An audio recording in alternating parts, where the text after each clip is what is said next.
Hello and welcome to Littlestown, Pennsylvania for another start of the South Penn League playoff season. We're pleased to open things up here for you at Littlestown once again. It's the number 2 seed Littlestown Dodgers hosting the number 7 seed New Oxford Twins. And as expected, Justin Gladhill is on the hill here for the Dodgers today. Was second on the team in innings pitched during the regular season, only to Calvin Benevento by 5 innings pitched. Here in the postseason, those two are going to be the ones that usually carry the mail for this team. 9 appearances, 6 starts for Gladhill on the regular season, 48 1/3 innings, a 5-3 record, 1 save for him, a 1.59 earned run average, and a 1.03 whip. 30 strikeouts as he pitched to contact a lot, 15 walks, 35 hits, and 15 runs, only 11 of them earned. And we're ready to go here with the first batter for New Oxford as Ben Ogle stands in there. And this pitch misses down low. We'll have the New Oxford lineup here for you in a moment, as Littlestown coming in winners of 4 of their last 5, and the one they didn't win they tied. That was against New Oxford last week. So the 1-ball no strike pitch to the left fielder Ben Ogle for New Oxford, as this one misses outside 2-0. George Marinos bringing you all the live action of South Penn League baseball. We'll be here with you all playoffs long. We're so glad you've tuned in on Fleaflicker Media to catch it. There's a strike, 2 balls and 1 strike. We'll take you through the playoff landscape here when we get a moment as well. As we mentioned, this is the 2-7 matchup.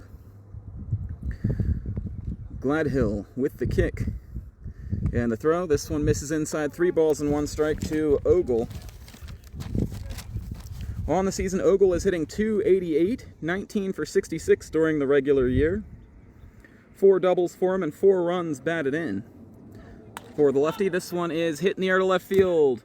Coming in and making the catch there for the Dodgers is Caleb Smith, as he rounded his route off and came in to catch that one away. Take a look at the rest of the New Oxford lineup here. After Ogle, it is Dan Schaefer, the first baseman. Miles Shearer, the shortstop, batting 3rd. Nizia Mummert, the center fielder, bats 4th. Nick Miller, the catcher, bats 5th. Brandon Morkert, the 3rd baseman, batting 6th. Andrew Worley, the 2nd baseman, batting 7th. Braden Manning bats 8th, and Jason Miller, the DH, rounding out the order. As it's Gladhill missing up high to Schaefer, 1 ball and no strikes. As we mentioned, Gladhill second on the team in innings pitched during the regular season. Here's the kick and the toss. That one's a strike. For Schaefer on the year, he played just 1 game, I believe. Well, no, I think he had 2 games in. But one of the games, he had his only hit of the season, and it was the game winner against North Carroll. That was all the way back in May on a rainy evening in South Central Pennsylvania. Saw a bunch of games canceled that night, and we brought you North Carroll versus New Oxford live that night. Schaefer fouls this one back to the screen. Schaefer, the all-time stolen base king for the New Oxford Twins, passed Scott Meckley quite a few years ago. Here's the kick and the toss. This one misses up high. And New Oxford working some deep counts here early on in this quarterfinal game, number 1.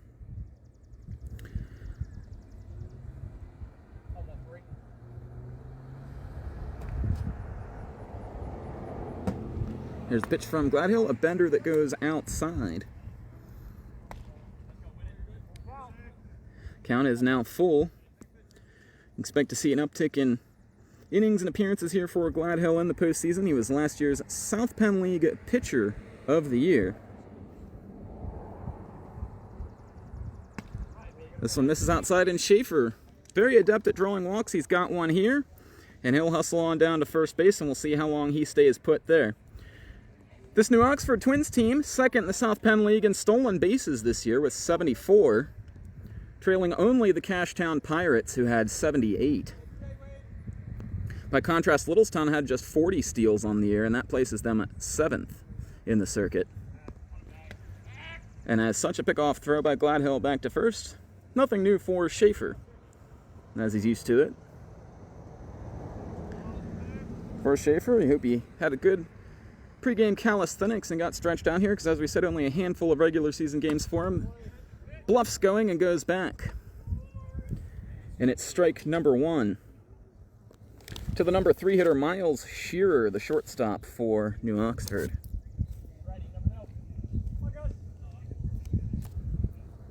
Gladhill looks in for the signs. Now he comes set.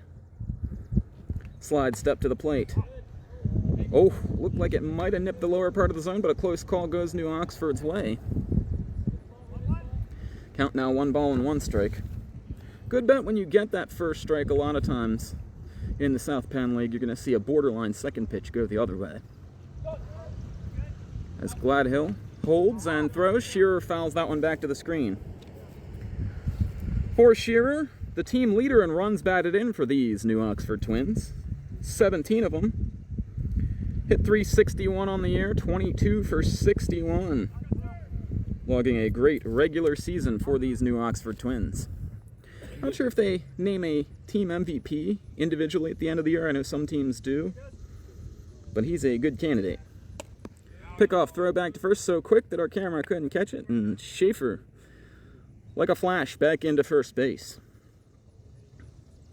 Well, he hasn't gone yet, and you know these two have locked horns a lot over the years, Schaefer and Gladhill. Here he goes. This one hit on the ground. A roller stumbling after it is the first baseman. One play. It's fielded by line ball. Pitches on to first base for the out. 4-3 on the putout. A chaotic play over there for the Littlestown Dodgers on the right side of their infield. As Zach Netzel broke for that one. Stumbled back to the bag, and line ball hustles and goes and scoops it up to him. Line ball playing second base instead of the usual Brandon Nail today for Littlestown. Schaefer up to second, and now the number 4 batter for the Twins is Isaiah Mummert. Schaefer taking off, but then goes back. Catcher for Littlestown today is Brett Ricketts, and he dropped that one, and the borderline call goes in the favor of the hitter, Mummert. 1 ball and no strikes, now the count. I think Littlestown's strategy has to be here for Schaefer. If he wants to steal third, more power to him. You got 2 outs. And as a pitcher, if you make your pitches here, you get out of the inning without allowing a run. Mummert in the driver's seat here. That one called a strike. Deliberate call from the home plate umpire, and the count 1 ball and 1 strike to Mummert. Isaiah Mummert. .379 batting average for him on the regular season. Not quite the team lead. Trayton Sarbis at .455 this year. This one is popped up foul. I heard a clank over there, so I think it went towards the seats of the new Thunderbolt football stadium. Gladhill now 1 strike away from getting out of this first inning. This figures to be a low-scoring series all the way around. 2 of the best pitching teams in the South Penn League. Although Littlestown has a huge advantage in the defensive department, as this one is hit hard on the ground. The grass stops it. Shortstop fielding. Copenhaver, that's the throw across the first. Nedzel's got it, and the side is retired. Gladhill, a little bit of turbulation there in the first inning, but he works through it. At the end of a half, it's New Oxford 0, and the Littlestown the Littlestown Dodgers coming to bat here on the South Penn playoffs. Back in a moment.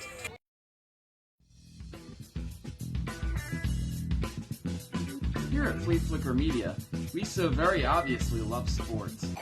It's my goal to sprinkle a little bit of that love back into the community, one live sporting event at a time. Back up the middle. We might have a play at the plate as Keith is throwing home.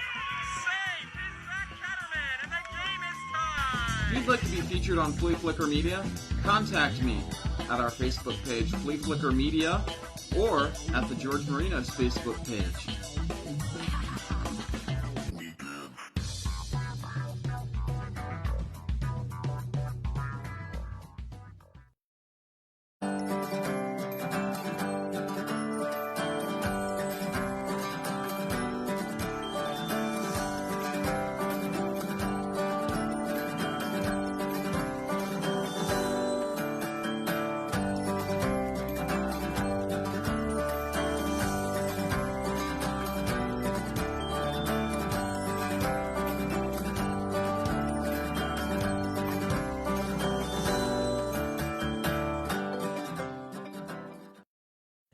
Back to Memorial Stadium here in Littlestown. We'll go through the New Oxford Twins defensive arrangement here. It's Dan Schaefer over at first base for the Twins. I surmise he's played every single position on the field at some point for the Twins. I'm not sure if he caught, but he might have. Second baseman is Andrew Worley. The shortstop is Miles Shearer. Over at third base for the New Oxford Twins, that's Brandon Morgret. The outfield from left to right, we've got Ben Ogle, Nizia Mummert in center, and over in right field is Braden Manning for the Twins. Warm-up tosses are done. The lineup is ready to come to the plate here for Littlestown. We'll take a look at the pitcher for the Twins. It's Hunter Gillen. For Gillen on the regular year, 12 appearances, by far the most for the New Oxford Twins. 7 starts, 41 2/3 innings pitched, a 4-1 record, team leading 2 saves and 2 opportunities, and 252 earned run average. And Trent Copenhaver will be the first to greet him here in the bottom of the first. Copenhaver taking at strike 1, as he is the shortstop again for Littlestown. For Gillen, the rest of his numbers look like this. A 130 whip, 30 hits, 19 runs, 15 of them earned, and Copenhaver drives this one to left, but it's a lazy fly ball there for Ben Ogle. He hit the first ball of the game out to left field, and now he gets the first one defensively hit to him. Rest of the Dodgers lineup looks like this. It's Trent Copenhaver, Justin Keith, the center fielder, batting second, Jake Saylor playing third base today and batting third. Clint Roach is the DH, batting cleanup. Zach Netzel at first base, batting fifth. Wade Lineball, the second baseman, bats sixth. Brian Katurba, the right fielder, bats ninth. Brett Ricketts, the catcher, in the 8-hole. And Caleb Smith, the left fielder, rounding out the order. Figured that was a good time to go over it, as Keith usually delivers a nice long at-bat. And he takes ball 1. Swinging at that one, and the count 1 ball and 1 strike to Littlestown's player manager. Penciled himself in at center field today.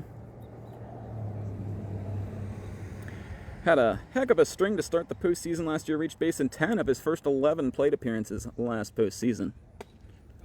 Jumps back from that one, and this is 2 balls and 1 strike now, the count. They say momentum is the next day's starting pitcher. Both these teams have a good one on the hill, but they have good staffs in general. Ball down low. 3 balls and 1 strike. For New Oxford, they are 6th in the league in runs against, but 2nd in opponent batting average allowed. As this one is drilled to left, and having to get on the horse for that one a little bit more is the left fielder Ogle. That one's going to bounce down there. Keith is turning and motoring to second base. He'll be in there with a stand-up double and a clap to the dugout as he looks to get his guys motivated here in their very first time at the plate. Hasn't been a factor so far yet today, but for the New Oxford Twins, they are 3rd from the bottom in the South Penn League this year in fielding percentage. .920 fielding percentage for them this year, so while they have this great pitching staff, they have given up a fair number of unearned runs throughout this South Penn regular year.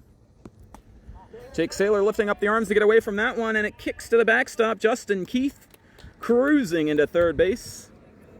And he's there for the RBI guy for the Dodgers, Jake Saylor.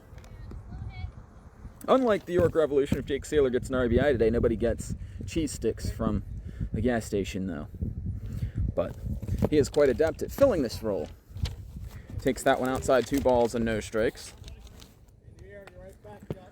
Caught some of that. York Revolution had a doubleheader today. Caught some of their second game. They were down 10-0 going into the last inning and scored 8 runs. There's strike 1 to Saylor. Lost the game 10-8. Saylor, the reigning South Penn League MVP. Pops this one up on the first base side. Giving it a look is Schaefer. He's got an eagle-eye view of it, and he reaches up and catches it for out number 2, and a big batter retired there for the Twins and for Hunter Gillen. So everybody starts with a fresh slate here in the postseason. And Jake Saylor's .375 batting average for the year now turns into a 0 as it's 0 for 1 to start the postseason. Clint Roach, he hit .403 on the year. He didn't want the regular season to end either. Pitching coach for York College Spartans baseball. Team leader on the Dodgers in batting average. Team that hit .276 on the regular year. Strike 1, strike 2. Dodgers ranked 6th in the league in batting average this season at .276, a solitary point behind the New Oxford Twins. who at 277 were 5th. Swing and a miss from Roach. Good morning, good afternoon, good night. Gillen dispatches him. He works around the one-out double by Justin Keith.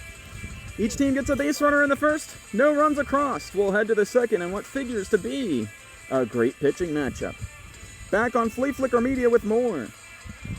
Don't touch that clicker.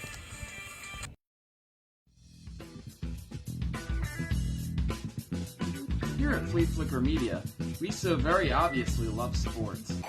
It's my goal to sprinkle a little bit of that love back into the community, one live sporting event at a time. Back up the middle. We might have a play at the plate as Keith is throwing home. Safe is that Catterman, and the game is tied. If you'd like to be featured on Fleaflicker Media, contact me at our Facebook page, Fleaflicker Media, or at the George Marinos Facebook page.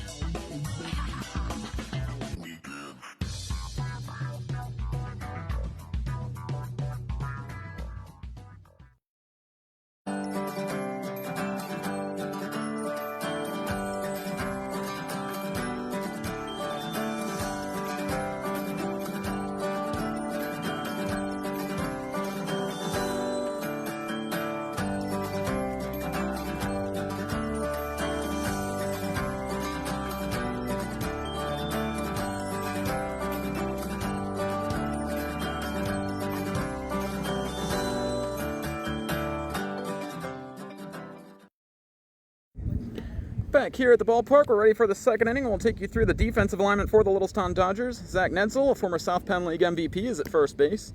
Over at second is Wade Linebaugh. The shortstop for the Dodgers, the reliable Trent Copenhaver. And over at third now is Jake Saylor. We've seen him play there before, but usually a catcher for the Dodgers, so we'll see him play his trade somewhere else today. Caleb Smith in left field. In center is Justin Keith. And over in right field, that's Brian Katurba. Justin Gladhill on the hill, and he is pitching to his catcher. That is Brett Rickett. And it's strike one to Nick Miller, leading things off here in the top of the second inning for New Oxford. Kicking the toss from Gladhill. This one popped up. Second baseman losing his hat as he goes after it. It's Katurba calling him off. That one is caught. And out number one. Had a few doubts there for a moment. Didn't quite see it going to the glove, but heard it and then saw people scrambling around for the ground there. But one away here in the New Oxford half of the second inning.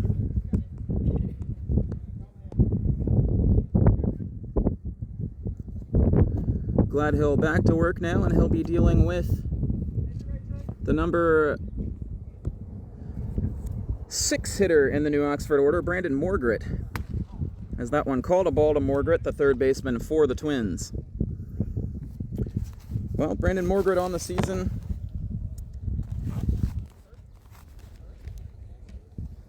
He hit .214 as he takes that one for a strike, 1 ball and 1 strike. We'll have some out-of-town scores here for you in a moment. Cashtown hosting Frederick in the 1-8 matchup. Brushtown hosting Hanover in the 4-5 matchup. This one popped up. I don't see it. And neither will anyone else for the rest of eternity, as that's gone into the black hole that is the neighboring yard. If you've watched the Littlestown Dodgers broadcast over the years, you know what that means. I think it hit his truck. There's people applauding. I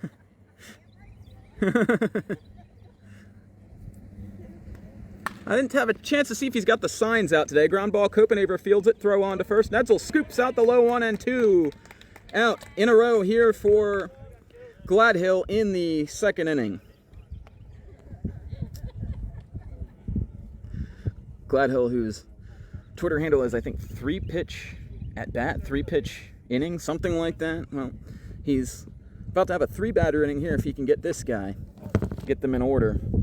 As Andrew Worley comes to the plate, second baseman.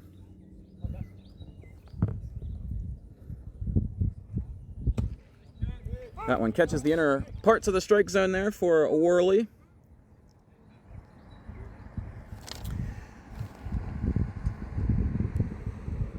Worley at .245 on the regular season as this one misses outside, 1 ball and 1 strike. For Worley, 12 for 49, 3 runs batted in. Did score 10 runs for the New Oxford Twins, batting the lower half of their batting order. This one backed him off, but must have had some spin on it as it broke back over the plate. Gets the call. 1 strike away from another quality inning here for Gladhill as this one rolled on the ground. Line ball has to come in and scoop it. Throw to first. He's got him. 4-3 on the putout. 3 up, 3 down. We remain scoreless as we move on to the bottom of the second here in Littlestown. Back on Fleaflicker Media in a moment with more playoff action.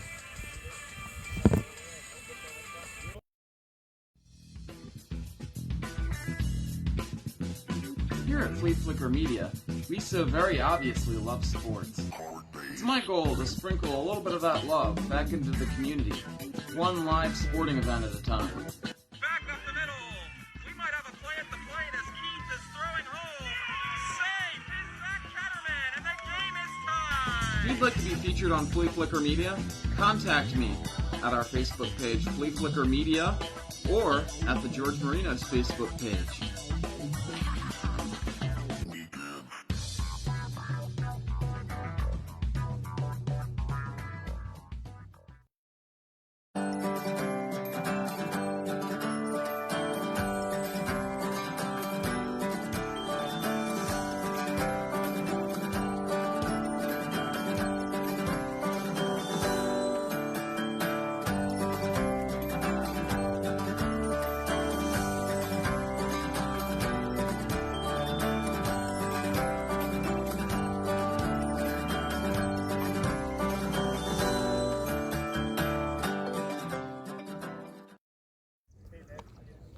Back here at Memorial Stadium for the bottom of the second inning, and heard some wild stories back in the day. There was a Littlestown Thunderbolt football player who drove his car into the middle of the football field one year back in the 80s, and somebody snapped a picture of it and it was going to go in the yearbook, and that's how they caught him. Wonder what happened to that picture. That'd be pretty cool. Anyhow, that's this field. Leading things off is Zach Netzel, former North Carroll Panther. He takes a strike. Back during a much kinder time for the North Carroll Panthers, he was the league MVP. North Carroll missing the playoffs this year. As this one chopped on the ground, a 2-hopper to short. Oh, it's booted, and Netzel is going to reach. He's just now getting into your frame, but that one kicks away from the shortstop, and the Dodgers get someone on without the benefit of a hit here. So there you go, that .920 fielding percentage for the Twins on the season, showing up here in the second inning.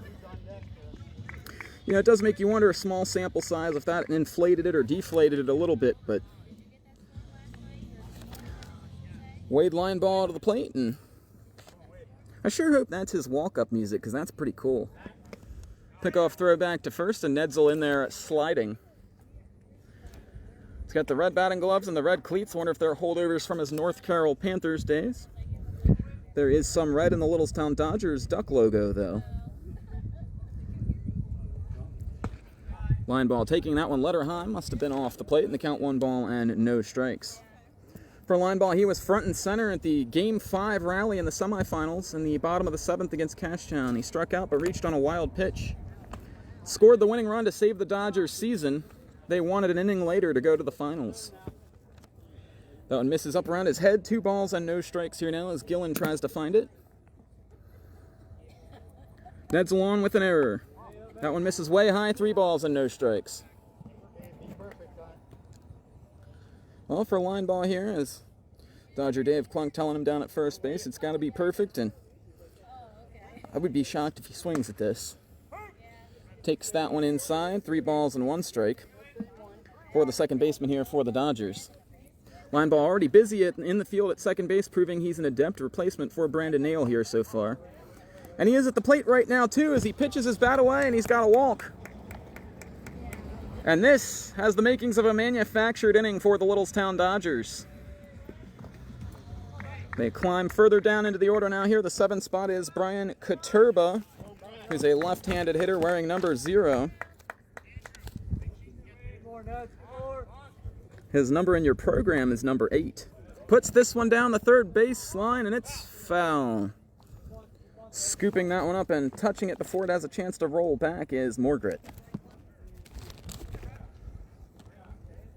Katurba, a new addition to this Dodger team, at 298 on the regular season. The lone Littlestown Dodger game we broadcast for you this year, he had the game-winning run scored against Brushtown in the 7th inning. Squaring to bunt again, puts this one down nicely in the grass. That one's going to stick. Schaefer crumpling to his backside as he tries to field that one, and Katurba all the way down into right field as he beats that one out. And the bases are loaded for the Dodgers with some serious small ball here. It's got all the elements of Whitey ball except for a stolen base. Whitey Herzog, the 80s manager of the St. Louis Cardinals, if he's tuning in here somewhere, he'd be pretty proud of this start to the inning. Brett Ricketts, the catcher, now stands in there, and he takes ball 1. Ricketts handling the catching duties today, so Jake Saylor can play third. Ricketts 0 for 4 on the season. I believe he got all of his at-bats in this last week of the regular year. Hits this one in the air. It is the second baseman going back. He twists around. It is down. They're going to have a play at second base, but a run will score. It'll be a fielder's choice for Rickett. He'll get the RBI, and the Dodgers on the board first. The all-important first run in these playoff series, as you know how pitching can dominate these games sometimes. And the Twins surge ahead as Netzel races home. That'll be forever an unearned run charge to Gillen as Netzel reached on an error to start the inning. Dodgers looking to build as they have first and third now, as up to third is line ball, and at first now is Rickett. Swinging and missing is Caleb Smith, the left fielder. He had a $154 on the regular season. Has a big opportunity here. Gillen with the kick, the toss. That one misses well high. 1 ball and 1 strike. For Gillen, this is the guy you want here because the order turns over next and you get Copenhaver back up there.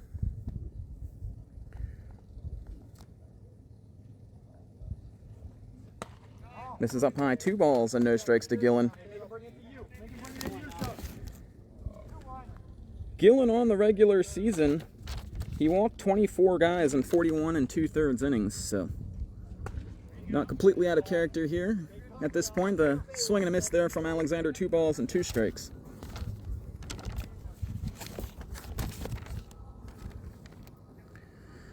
Runners at the corners, 1 out, the kick, the toss, swing and a miss, and a huge strikeout there for Hunter Gillen as he gets the number 9 hitter in the order.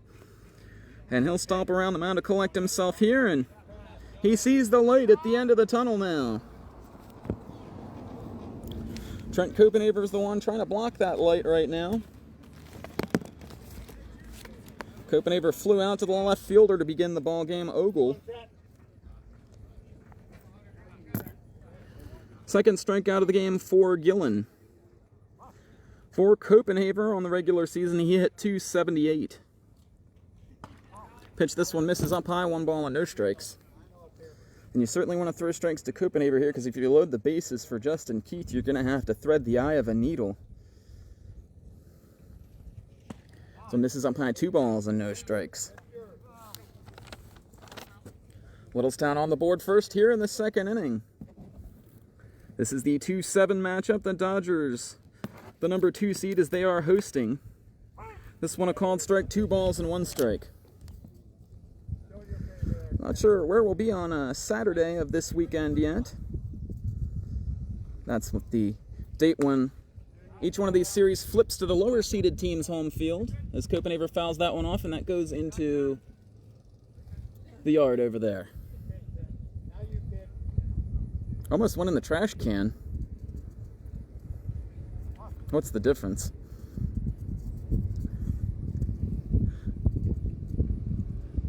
Here's the 2-strike pitch from Gillen, fouled off, and this one will stay in the field of play, but foul. Copenhaver had the big hit in Game 1 of last year's South Penn League Championship Series. The tie-breaking 2-run single in Game 1 down at Hagerstown as the Dodgers stunned the South Penn world and won Game 1 4-0 at North High School. So misses down low. Stealing second is Alexander, as he went in as the courtesy runner for the catcher, Ricketts. So Ricketts will be afforded the opportunity to put his gear on. He's probably already got it on down there. See him, he's got some of it on. Copenhaver with a bail and whale there and spoils that one back to the screen. I'll tell you what, that's a workmanlike swing right there. That's a great job as a hitter to stay alive in the count. He had him completely fooled, and he's able to keep the hands back and flick that one into the screen. This one misses up high, ball four, and he does draw that walk. The bases are loaded, and Justin Keith is going to rumble to the plate as Littlestown looks to put up a crooked number. Got a timeout, and Austin Roth is going to head out to the mound. Player, coach for New Oxford, a de facto part of the managerial staff here for the Twins over the last few years. You'll remember him during his playing days with New Oxford, and he'll go out to talk with Gillen here for a moment, and the entire infield in to talk with him as well. I want to remind you that this mound visit is brought to you by Battlefield Military Museum. New location. Same side as the Outlet Mall. Check them out. That's in Gettysburg, Pennsylvania, by the way. Mound visit breaks up here now, and the catcher for the Twins, Nick Miller, with a few extra words of advice here for Gillen as he's got the bases loaded. And he's got, I don't want to say he's the Juan Soto of the South Penn League, because he doesn't maybe hit for that kind of slug, but a guy who's got a batting eye like that with Justin Keith here at the plate. Keith hit .305 on the regular season, as he takes this one for a strike.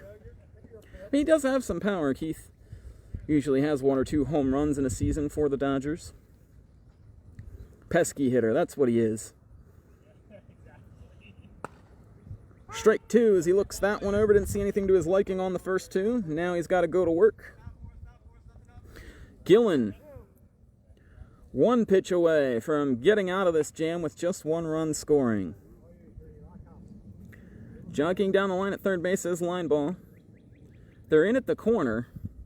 I guess playing against a bunt or a dribbler over there. And swing and a miss from Keith, and Hunter Gillen with some clutch pitching. A pair of big strikeouts to strand that runner at third. The bases left loaded for for Littlestown here in the second inning. We'll move on to the third here on Fleaflicker Media. Dodgers lead it 1-0. Back in a moment with more live playoff action.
Here at Fleaflicker Media, we so very obviously love sports. It's my goal to sprinkle a little bit of that love back into the community, one live sporting event at a time. Back up the middle. We might have a play at the plate as Keith is throwing home.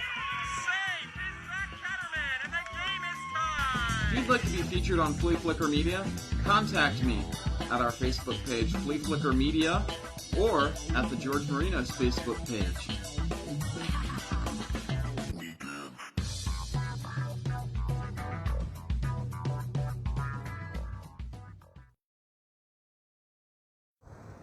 Well, thank goodness for Justin Gladhill taking his time getting back to the rubber here in the top of the third, as it gave us all the time we needed to clear our last commercial. So misses down low. Batting for New Oxford here in the top of the third inning, that's Braden Manning. As the Twins will send 8, 9, and 1 to the plate here. That one a called strike, 1 ball and 1 strike. For New Oxford, 0, 0, and 1 on their line score, and for Littlestown, 1, 2, and 0 as we play here in the third. Framed up pretty well and looked pretty square, but called a ball. 2 balls and 1 strike now to Manning. Right fielder for New Oxford stands in there. The kick. Oh, Gladhill spears this one. It was headed nearly up the middle, back to his left. He's able to grab it and throw on to first. Zach Netzel completes the play, and Justin Gladhill showing how spry and athletic pitchers are and have to be to play competitive baseball. So Manning is retired. 1-3 on the putout, and Jason Miller will be the last of the New Oxford starters to face Gladhill for a first time here today. Miller standing in there with his crouched open stance. Takes a strike. Didn't really like the call, but the count, no balls and 1 strike either way.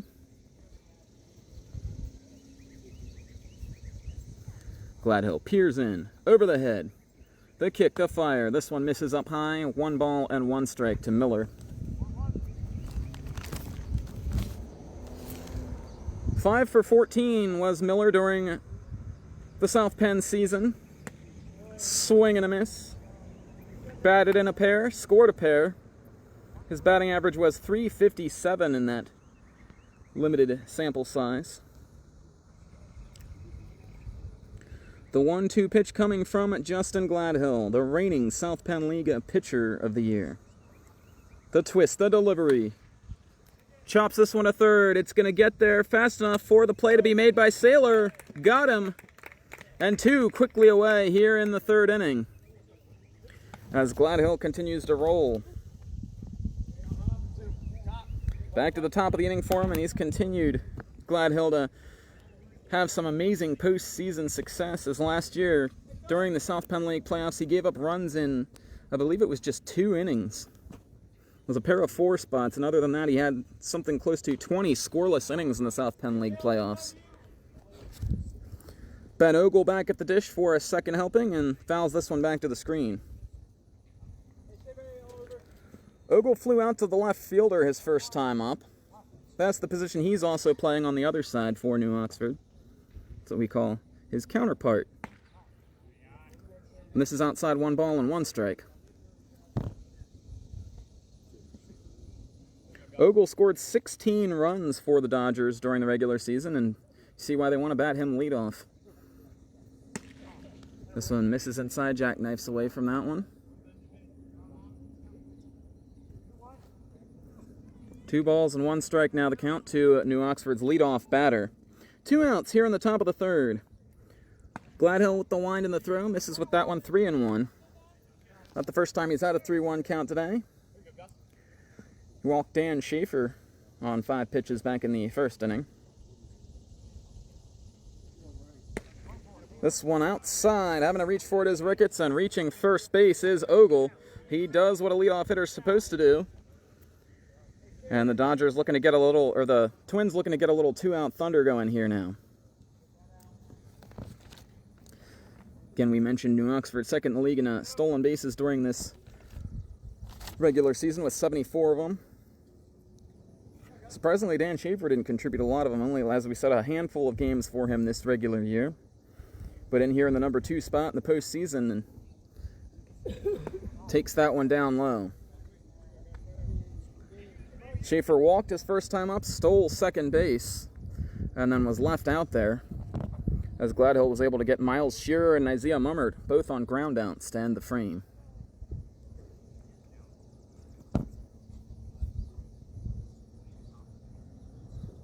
Schaefer stands in there poised and ready. Gladhill fires. Took something off that one, and he got him out in front and over the top of it, and the count 1 ball and 1 strike to New Oxford's first baseman Schaefer.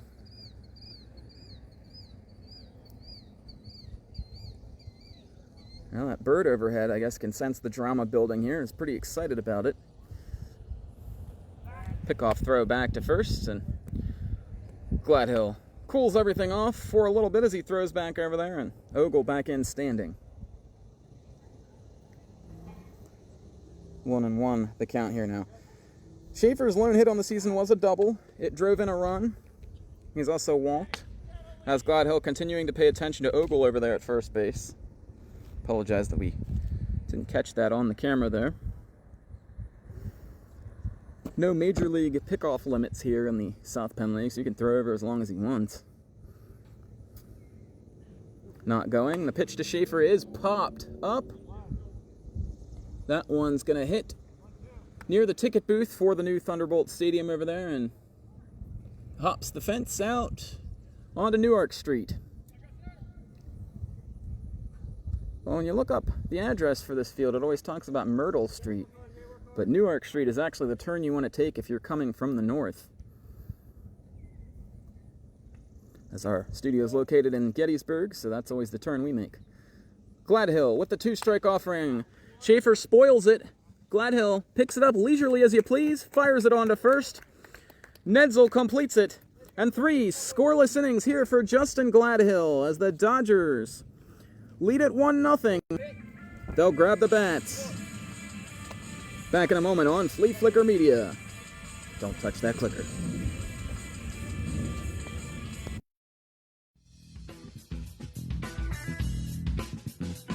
Here at Fleaflicker Media, we so very obviously love sports. It's my goal to sprinkle a little bit of that love back into the community, one live sporting event at a time. Back up the middle. We might have a play at the plate as Keith is throwing home. Safe is that Catterman, and the game is tied. If you'd like to be featured on Fleaflicker Media, contact me at our Facebook page, Fleaflicker Media, or at the George Marinos Facebook page.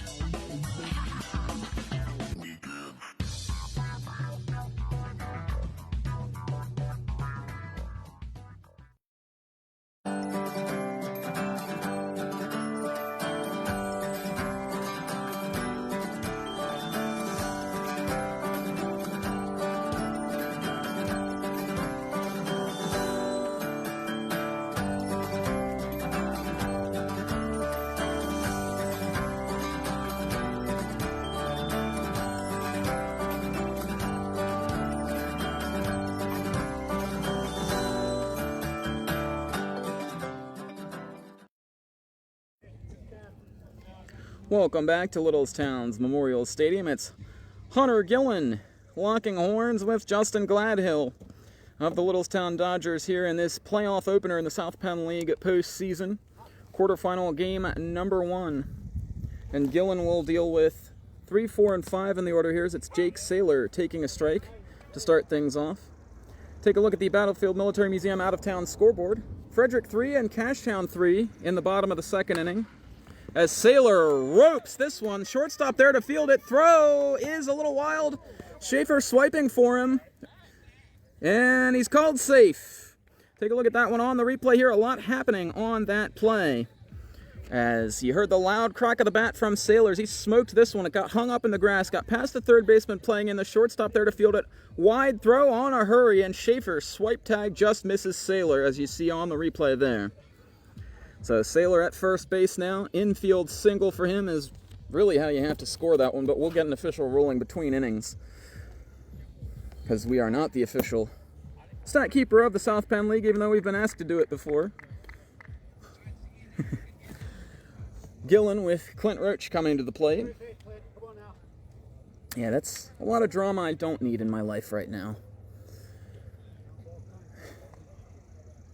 Roche struck out on 3 pitches, swinging his first time up. We'll see what he's got in store here for the second time, as he takes that one down low, 1 ball and no strikes. The other game that we have a score from, Hanover, the 5 seed leading the 4 seed Brushtown 1-0 and batting in the top of the 3rd at Brushtown Athletic Association.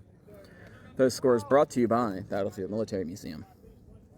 No score from Hagerstown and Mason-Dixon's. Neither one of those teams has their score updated on Game Changer right now. That one misses down low to Roach.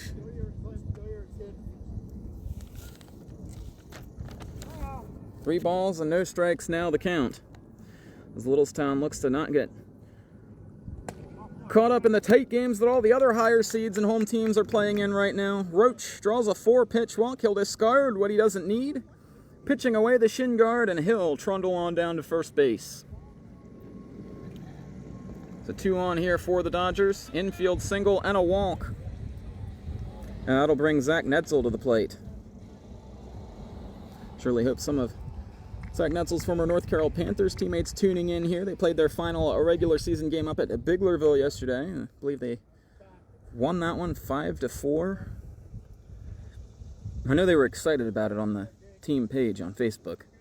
Squaring to bunt and pulling it back is Netzel. Looking down to third base is the catcher. That's Nick Miller. And I'll just toss it back to the pitcher as Roach in there standing. Not the most speed on the bases here right now for the Dodgers. They're trying to get that little extra step and that secondary lead here. But pretty much if you get anything down in the grass here, it's going to stick. This one foul and 1 ball and 1 strike now the count.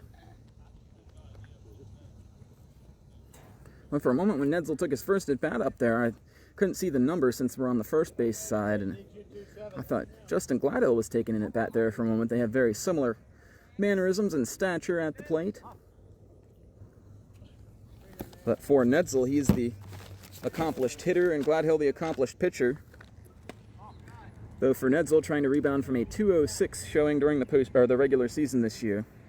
Longtime South Penn League veteran, and he's had some great moments in some big games in the South Penn League. 2-1 the count. We'll see if the bunt is on. It is not. Swings and misses as Gillen blows that one by him. Gillen's got a good heater working here early. Count even, 2 balls and 2 strikes. It's been this part of the order for Littlestown both times. As in the last half inning, the bottom half of the order put together a rally for a run. Netzel fouls this one off to the screen, and the count holds steady at 2 balls and 2 strikes. So these teams will play again. Game number 2 will be at New Oxford, and that'll be a 1 o'clock Saturday start. New Oxford High School has been the home field for the Twins, but they played their last home game at Rick Weichert Memorial Field in Gettysburg, former home of the Gettysburg Grays, and former home of a Teener League championship for yours truly. 3 balls and 2 strikes to Netzel. Chips this one foul. He'll stay alive, and this is quite the battle raging here at the plate right now.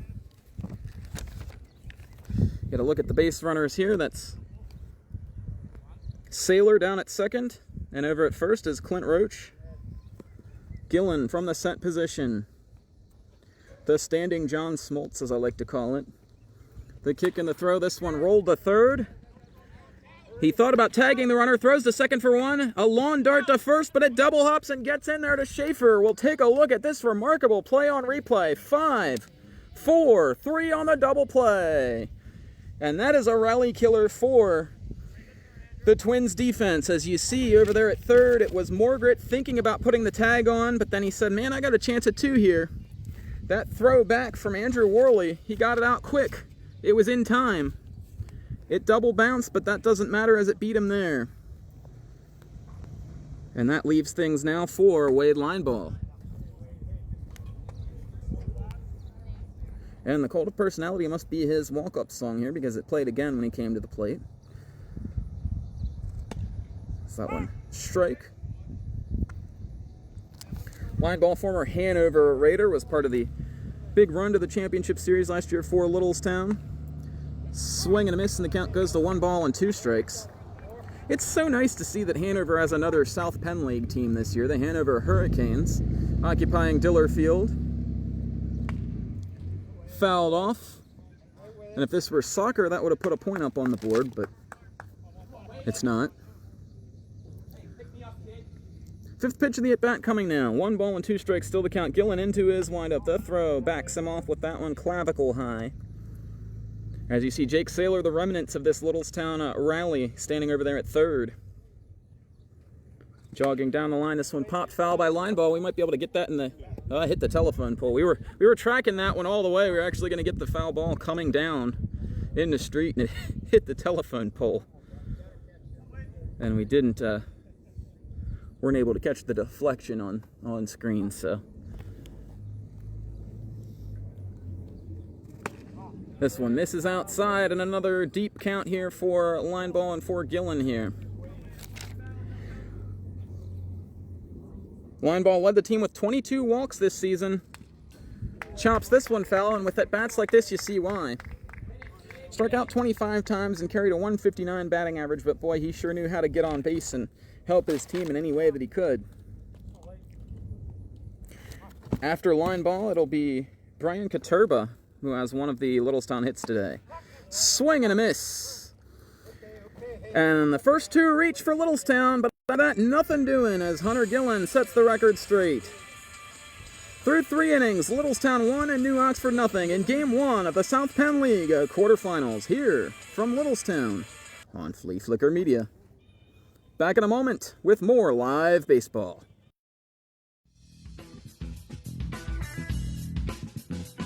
Here at Fleaflicker Media, we so very obviously love sports.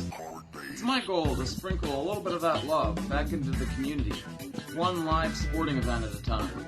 Back up the middle. We might have a play at the plate as Keith is throwing home.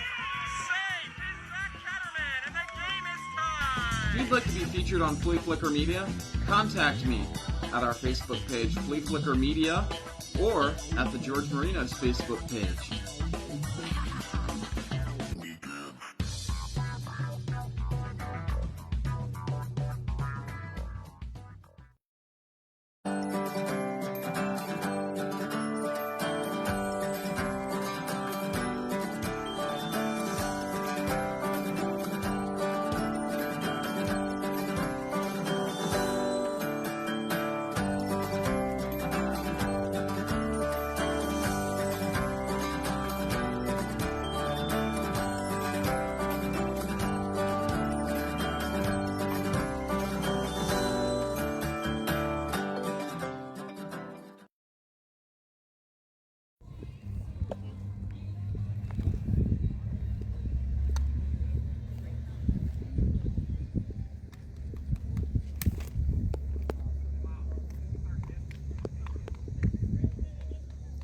Fourth inning set to commence here from Littlestown as it's Justin Gladhill on the hill and pitching to the upper part of the New Oxford order for a second time, as there is a ball to the number 3 hitter Miles Shearer.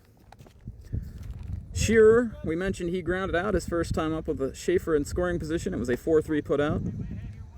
2-0. Actually, it was his ground ball that put Schaefer into scoring position, as it was hit too softly for a force out at second. The 2-0 pitch. He gears up for this one and drives it to the outfield. Justin Keith in a few steps. He'll haul that one in the gap. Easy peasy, and 1 out here for Gladhill in the 4th.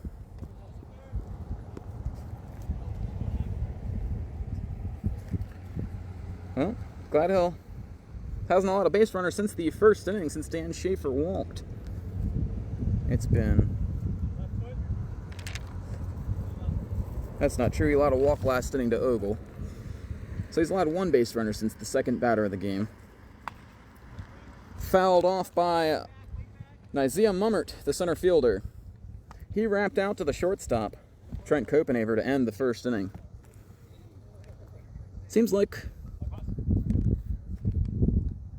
quite a while ago, as we've seen a lot of deep counts for these two teams, as this one is hit to left. That one's sinking fast. It's going to fall in there. It is a catch! What a job over there! What a play by Caleb Smith to haul that one in.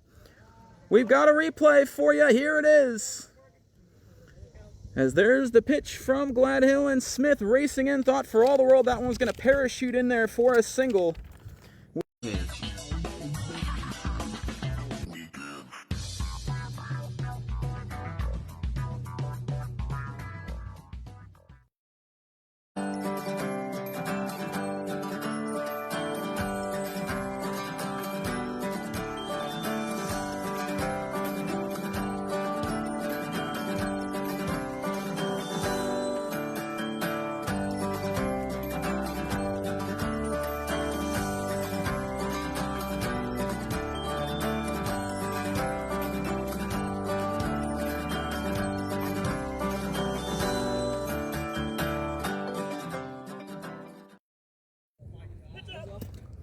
Well, just in time as a throw is airmailed over here from the warm-up tosses for the Dodgers. We've had them come into this section of the bleachers hot and hard before. That one was hot and hard, but a little outside and to the right, or our left.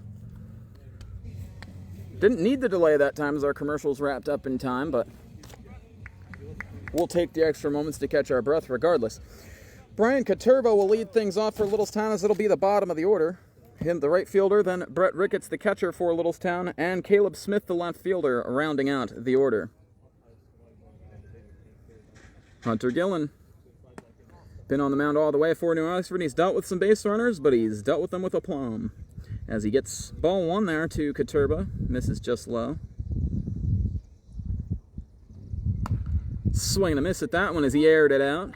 As a breeze blows through the ballpark just at the same time, and the count 1 ball and 1 strike.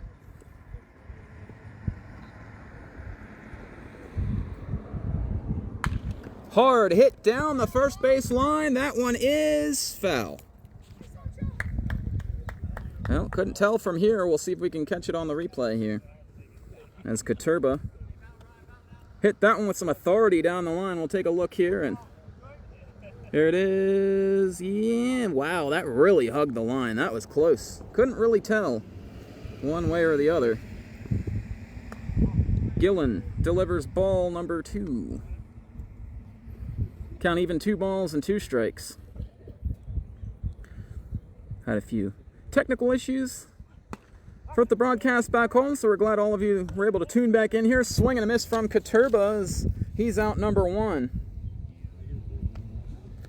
Gillen has put up 5 strikeouts here in this ball game now for the Twins. Well, we said their Twins came into this game second in the league in opponent batting average against at 197. There's ball 1. Guess who was first? All right, it wasn't even close. If you guessed the Cashtown Pirates, that answer was correct. This one misses up high. Cashtown also led the league in fielding percentage this year at .976, which is pretty amazing for a South Penn League team. So this is down low to the catcher, Ricketts. He's got a 3 ball and no strike count. Ricketts has driven in the only run of this ball game so far. His pop fly to center field with the bases loaded that fell in advanced all the runners except for the guy at first base. He didn't get a hit as a result of it, but got the RBI. Ball up high and Ricketts walks. He's been on 1 out of 2 times. He's gotten to occupy first base both times.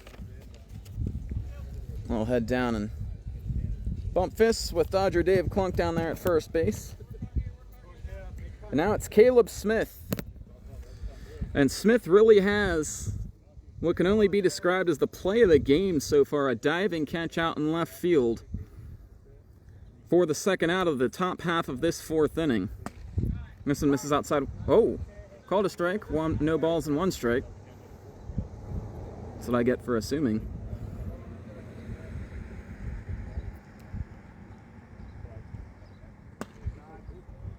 Whoa, okay, that one's also a strike. No balls and 2 strikes.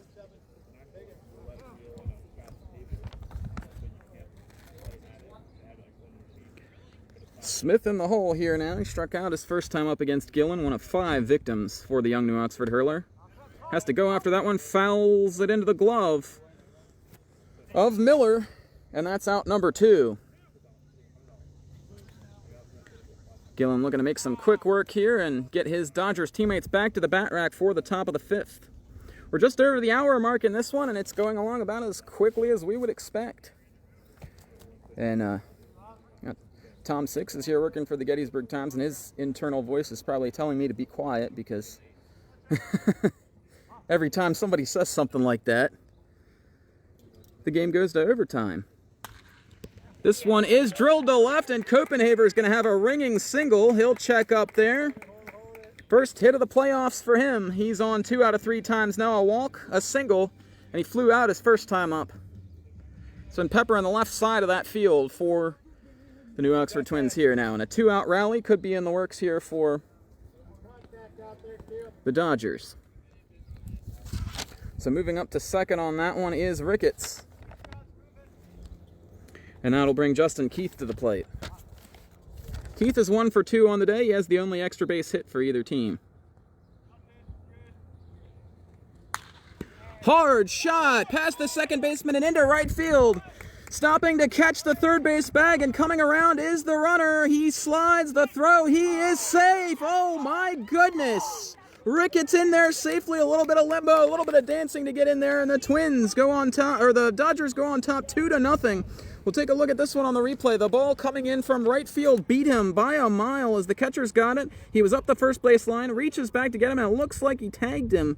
Can't really tell from here, but the glove was there, and then the hand gets in after that. Impossible to tell. We got to trust the guys in blue down there as they have the best view in the house. And they say the Dodgers have a 2-0 lead. Well, big insurance run here for Littlestown as Justin Keith. Halfway to the cycle now, the 2 easiest legs of it. But nothing easy about driving in a run with 2 outs in the postseason opener. Jake Saylor looking to really make it hurt here now as he fouls that one back to the screen. First earned run of the game given up by Gillen. Well, it all started with Copenhaver's 2-out single, and then Keith followed with one of his own. Here's the kick from Gillen. This one misses outside, 1 ball and 1 strike. Well, you got to hand it to Rickett, being able to put in some fancy footwork and contort his body to get in there on the back side of home plate on that play. Called strike as he pulls the arms away from it. Count 1 ball and 2 strikes. Yeah, back when Gettysburg High School baseball team circa 2008, the saying would have been, wear it.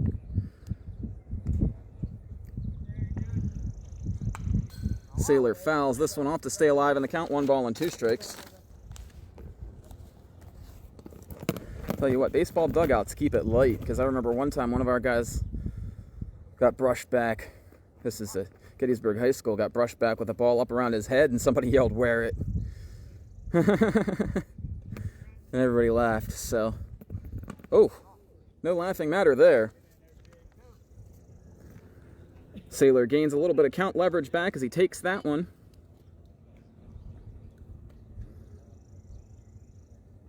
Two on, 2 out. This one straightens him up as well, and the count runs full 3 balls and 2 strikes. The runners will get a head start, and it's 2 of Littlestown's faster guys out there in Copenhaver and Keith.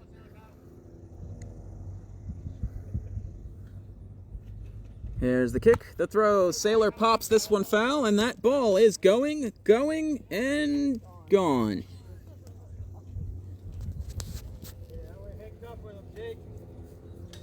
I wonder what the Dodgers' overhead is on baseballs in a season.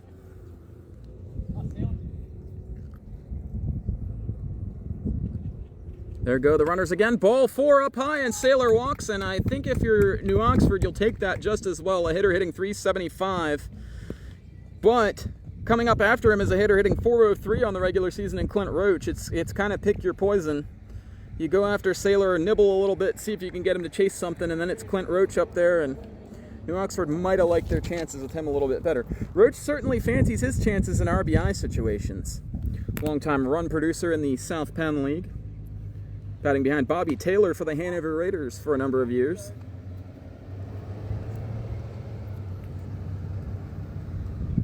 And the lineup had Mark and A.J. Phillips in it as well. This one misses. This one also misses, 2 balls and no strikes, and now Gillen's backed himself into a corner as a walk, as a run. Littlestown on top, 2-0. Looking to take a firm grasp of this one. Ball 3 way high, and Roach didn't even bat an eyelash at that one, and he's probably going to do the same here.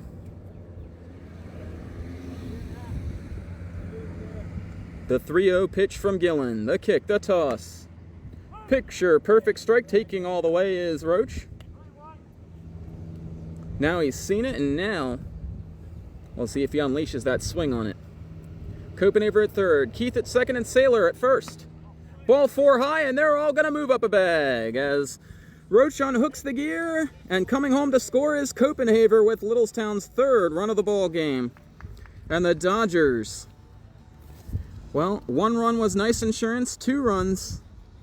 That's got to feel like 6 or 7 with the way Gladhill's pitching right now. Heading out to the mound for a word is the catcher Miller. I'll remind you, this mound visit brought to you by Battlefield Military Museum.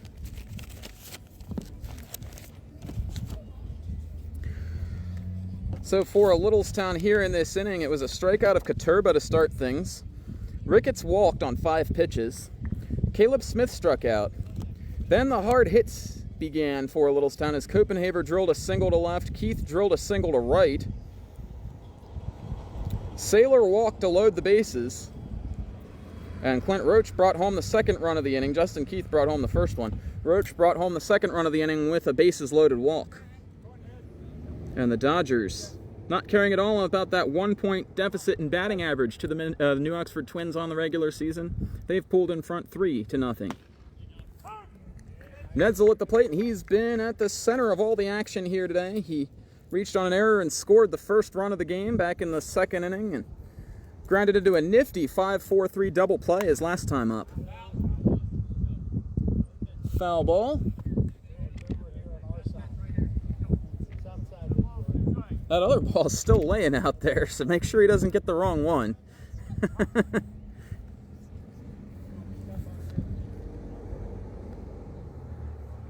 There's the kick and the toss. That one misses up high to Nedsel, and he gains a modicum of count leverage as it goes to 1 ball and 2 strikes. Sacks packed full of Dodgers. New Oxford trying to dodge some extra runs here. This is down low, and the count goes to 2-2. No activity in the bullpen over there for New Oxford. We only got, I think, 4 guys on the bench here today. 5 if you count Roth over there. Fouled off. Let's go in the same spot. Don't get hit on the coconut.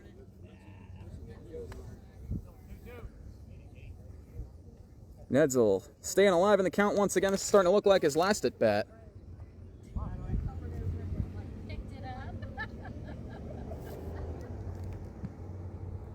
The throw from Gillen fouled off again. That one nips the top portion of the netting, the skirt of the net, and keeps it on this side.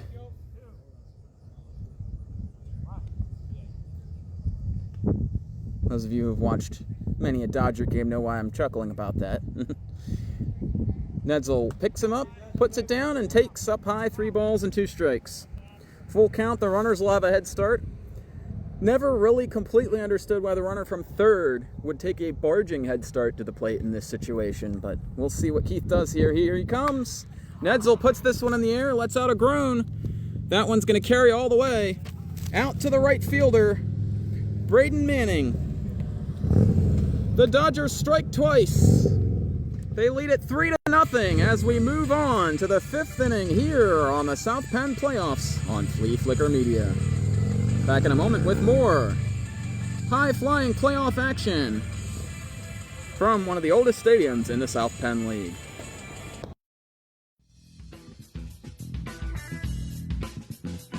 Here at Fleaflicker Media, we so very obviously love sports. It's my goal to sprinkle a little bit of that love back into the community, one live sporting event at a time. Back up the middle. We might have a play at the plate as Keith is throwing home. Safe is that Catterman, and the game is tied. If you'd like to be featured on Fleaflicker Media, contact me at our Facebook page, Fleaflicker Media, or at the George Marinos Facebook page.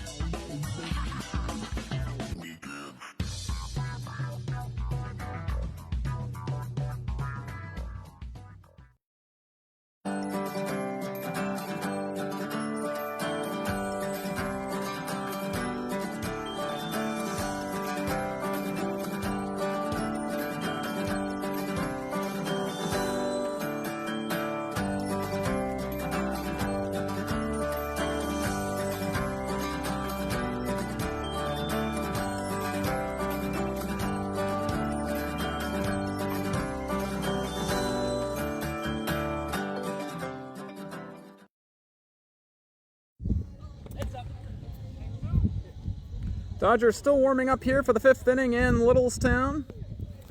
It'll be New Oxford's 6, 7, and 8 hitters as Brandon Morgret will lead things off.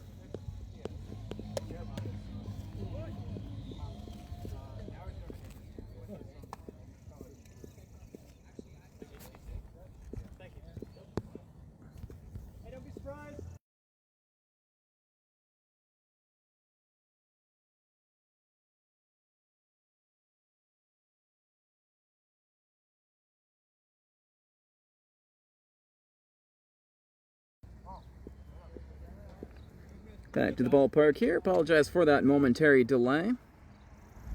All right, this one misses down low to Brandon Morgret. He's 0 for 1 on the day. Here's the pitch. This one misses down low. 2 balls and no strikes.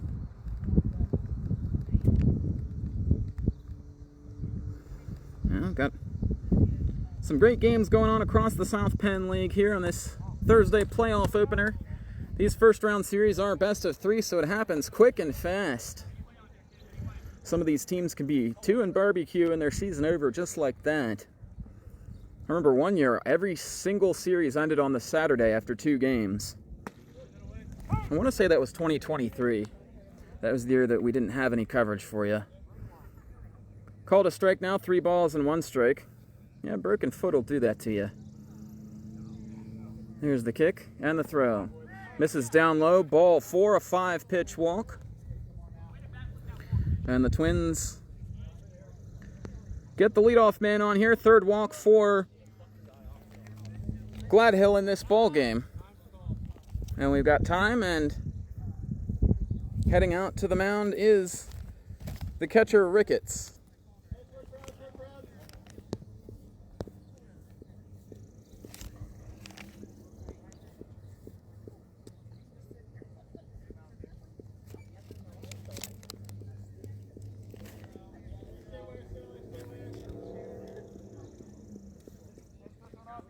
So the mound visit breaks up, and now heading back to behind the dish is Ricketts. Gladhill up to the hill, and I'll try to overcome this leadoff walk here.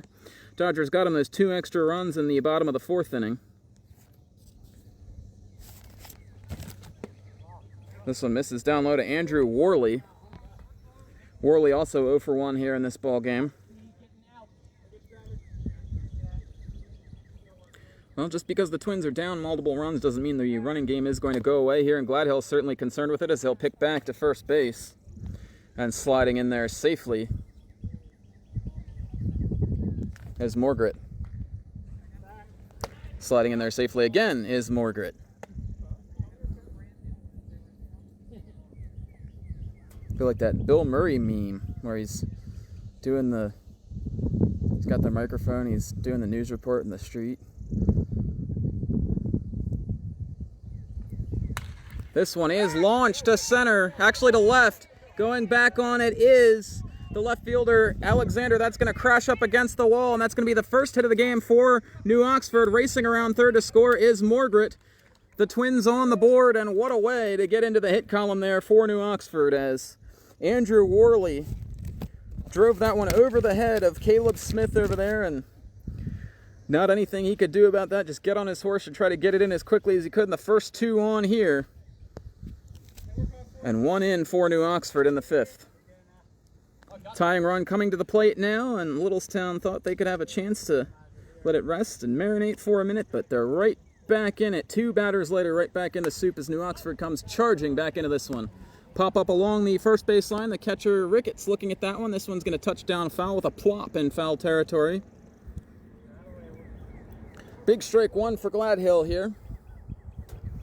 As the Twins, well, they took that punch right to the jaw in the bottom of the 4th, gave up the 2 runs, and they've answered back with a jab of their own, looking to make it a combo here.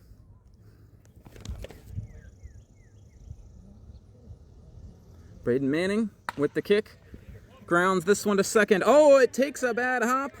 Kicks away from line ball, no play, and we'll see how they score that one. I think he just honestly kind of overran it, but I'm not sure if it might have hit something and spun back. We'll see how that's called, but usually an error. And New Oxford will have them on the corners here now. Well, it was going to be a productive out for the Twins, as that was going to move the runner over to third. Worley, he's there anyway, and now with just one down, or excuse me, now with nobody down still. Jason Miller squats in there to the box, squaring to bunt. Oh, they might have had a play for a moment. A brief sliver of time at third on Andrew Worley. But putting it in his pocket and running it down to third base part of the way down the line is Ricketts. Well, if you're Littlestown here, you'd love to cut that run off, but they're playing back in the middle. The only reason they're playing in at third is for the bunt, as this one is dropped down the third base line. Into the grass. Scooped up by Sailor and foul. 0-2 count now. Gladhill with a huge upper hand here. Well, this is what happened in the South Penn playoffs, the semifinal opener last year against Cashtown. 2 versus 3 here at Littlestown. Gladhill sailing along through 3 innings, and it just hit him in the 4th inning, and then 4 runs scored, and then he got it back right away. Swing and a miss. Strike 3. As that's the sword of the day right there. Gladhill spinning one there, and Miller not picking it up, and swings over the top of it. Strike 3 and out number 1 for the Twins. Ogle now stands in there. Pickoff throw back to first again. Still first and third with just 1 out, and now at third it looks like Sailor has moved back to the back. He's moved back sort of even with the bag. Now coming in. Here goes the runner for second. Holding on to it is Ricketts, as that was the play they had on to try and toy with the runner at third and see if they could get him straying. So the double play opportunity gone now, at least the conventional one. 1 ball, no strikes the count as that one missed. Gladhill will step off here.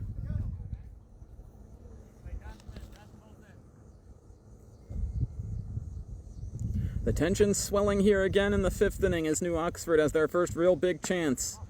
This one misses. 2 balls and no strikes. The Twins, a plucky young team that's really broken out this year and taken that next step.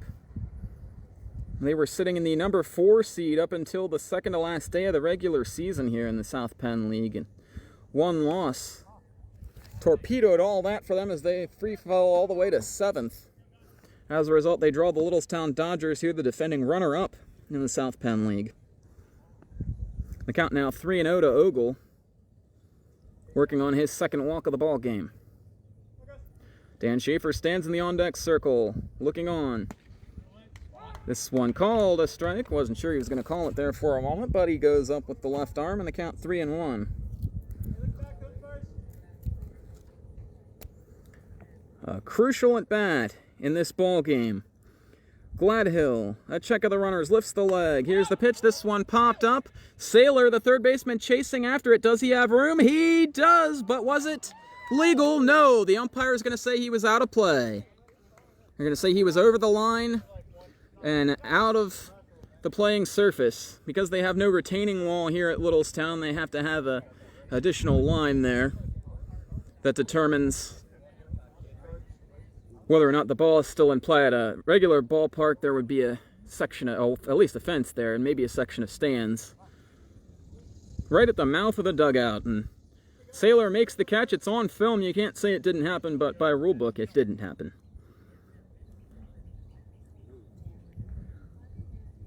Here's the pitch. Ogle slashes this one back up the middle. That's going to get a run home. Throw across to first is wide and dropped by Netzel halfway down the line at third. Was the runner over there Braden Manning, but he'll head back. And thought better of it. New Oxford scores again.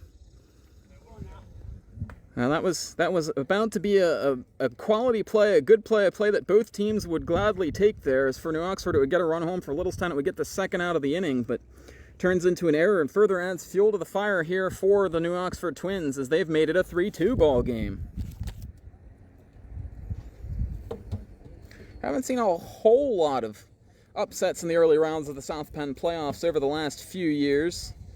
We did see I believe it was the 2-7 matchup a couple of years ago, 2003 or 2023. Frederick Flying Dogs took down Littlestown in what was a bit of a surprise. But that Frederick team, man, they show up when the playoffs come around, and they can always hit. Last check, they were giving Cashtown a good game, high-scoring affair early on over there. We'll try to get a look in between innings at the out-of-town scoreboard. Schaefer to the plate, and second error of the inning for Littlestown. Runners at first and third once again. Squaring is Schaefer, puts it down foul, and that looks like it was a suicide squeeze because coming down the line at third was Manning.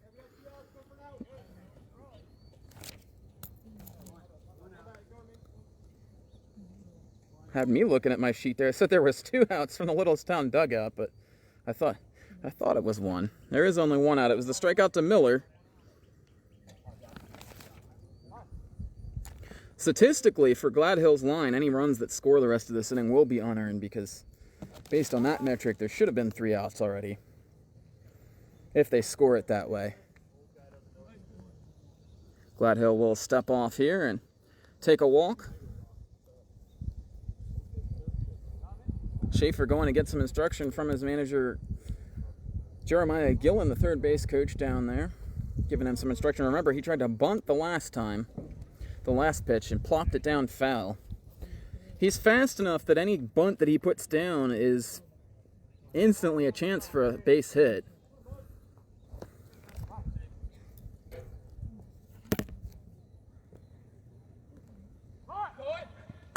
Swing and a miss from Schaefer. Taking second on the play is Ogle. 2 strikes now to Schaefer, and the double play off once again, and now all it might take is some contact to the middle of the diamond here to bring home the tying run. Well, I'm not sure we expect to be playing here in the 5th inning and have 5 runs up on the board between these 2 teams with these 2 starters pitching, but both offenses scrapping and clawing.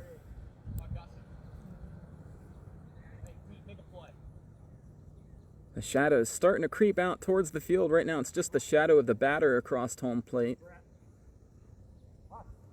Before we're done here, we may have the Littlestown dugout creeping into fair territory,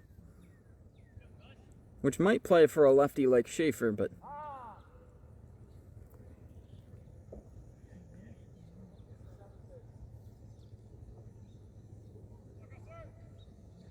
Gladhill and Ricketts having trouble settling on a pitch here.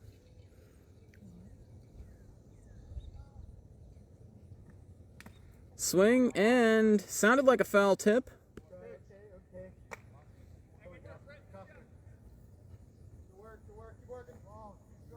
So it's still 0-2 the count here now to Schaefer as we get the call from the home plate umpire. That ball's down in the dirt. Sometimes you hear a double sound, a double tick. Sometimes that's just the ball hitting the dirt, but that one hit the bat. 2 in scoring position for New Oxford. The number 7 seeded Twins trying to forge a rally and push ahead here on the road in Littlestown. There's a bender that stays high, popped out of his hand a little bit, and the count goes to 1 ball and 2 strikes. Schaefer in the Littlestown game, or the New Oxford game that we covered this regular season, delivered the winning hit. Go-ahead RBI double in the bottom of the 5th in a game that was stopped due to darkness after 5 innings against North Carroll. This is the top of the 5th here. Fouled off by Schaefer, and he'll stay alive.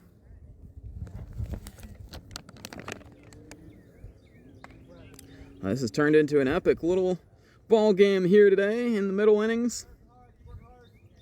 Littlestown thought they pulled away. They had a 3-0 lead going into the 5th, and the Twins battling back. For New Oxford, they got their first hit this inning, a double by Andrew Worley. 2 errors have helped fuel things. Schaefer with a 1-2 count.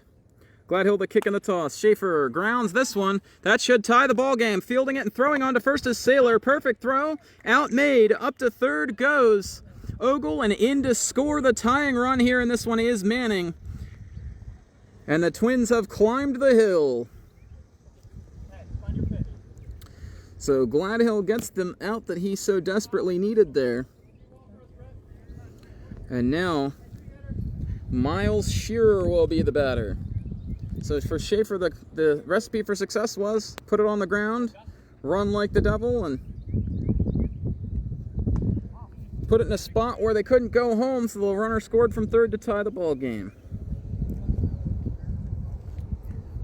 3 runs, just 1 hit for the Twins. 2 errors in this frame. That one called a strike to Shearer. Shearer grounded out. Flew out to the center fielder Justin Keith his last time up. 361 on the regular season for Shearer, so that honor of batting in the third spot doesn't come lightly for him. Pop up and going after it is line ball. He hauls it in, but the Twins strike for 3. They've tied this ball game up. 3-3 will play on to the bottom of the 5th here now. We play 7 in the South Penn League. Back on equal footing are the Twins. Don't touch that dial.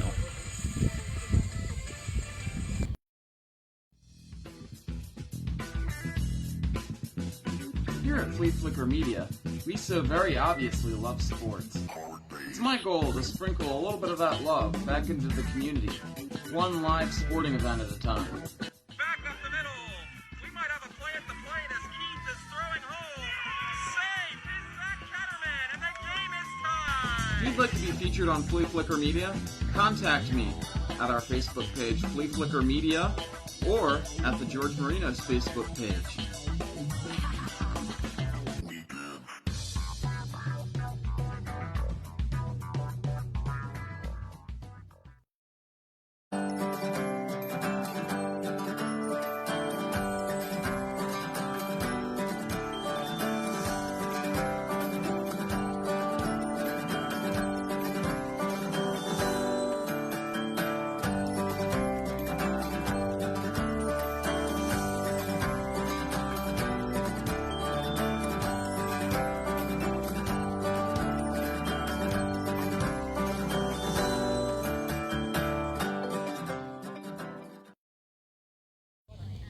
Bottom of the 5th set to get underway here from Littlestown. It's been a day of the lower seeds having their way as the Battlefield Military Museum out-of-town scoreboard brings you a scoring update from Cashtown. Top 6 Frederick Flying Dogs lead Cashtown 5-3, and they're batting, trying to add on there at Cashtown Yards against the number 1 seed in all the land.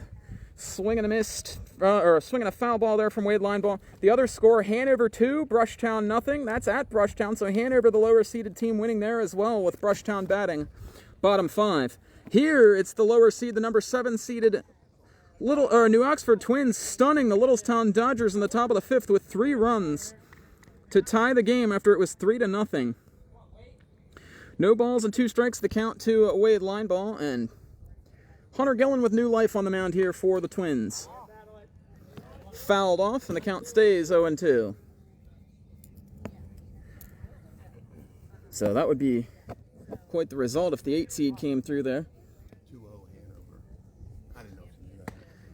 There's strike 3 to Lineball, and he'll hang a U-turn and head back to the dugout. Yeah, Hanover extending their lead. Hanover was up 1-0 in the 2nd inning last time we checked. Actually, it was the 3rd inning. They've added another one at Brushtown.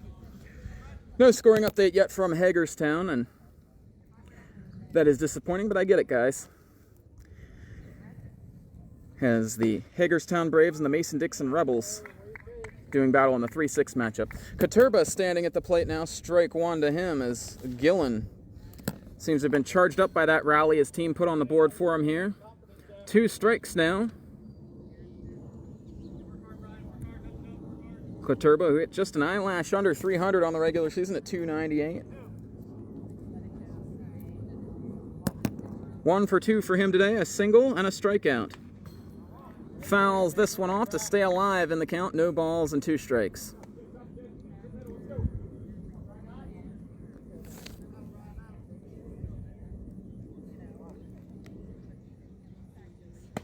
Swing and a miss.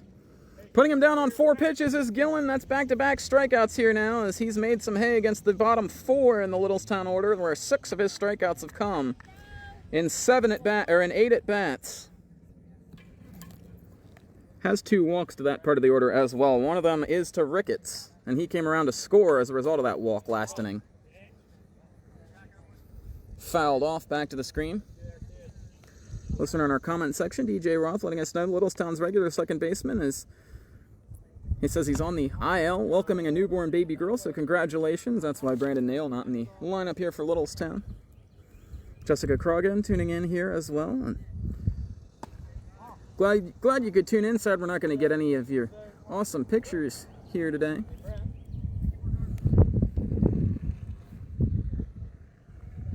The kick from Gillen. There's a strike. Caught the knees to Ricketts. 1 ball, 2 strikes now the count. As Gillen looks to punctuate this bottom of the 5th and send us on to the 6th. Misses up high and the count goes to 1 ball and 2 strikes. Or it goes to 3 balls and 2 strikes. Fouled off.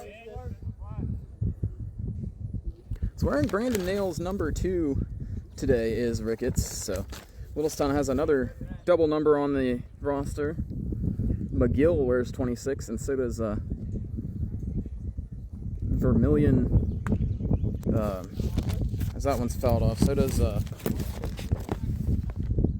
Gavin Schultz Vermillion and Blake McGill both wear 26. Nail wears 2. Normally Ricketts wears number 9, but he is a recent addition here to this Dodger team as he got his first at-bats for this team in the last week of the regular season. He'll head on down to first with a second walk, and there's the go-ahead run for Littlestown. We'll see if they can matriculate it around. And emerging from the dugout is Katurba, as he'll be the courtesy runner here for Rickett once again. And a job well done there by the catcher for Littlestown, and he'll go don the tools of his full-time job, which is being behind the plate.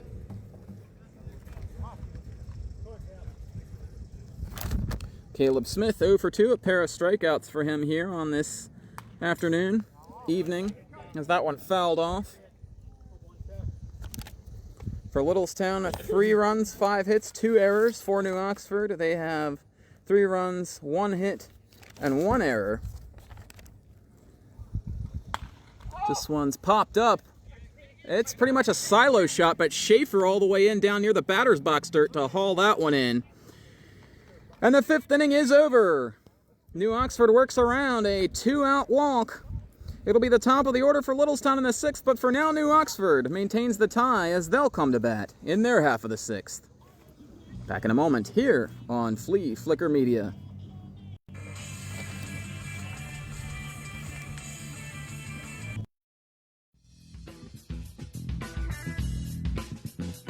Here at Fleaflicker Media, we so very obviously love sports. It's my goal to sprinkle a little bit of that love back into the community, one live sporting event at a time. Back up the middle. We might have a play at the plate as Keith is throwing home.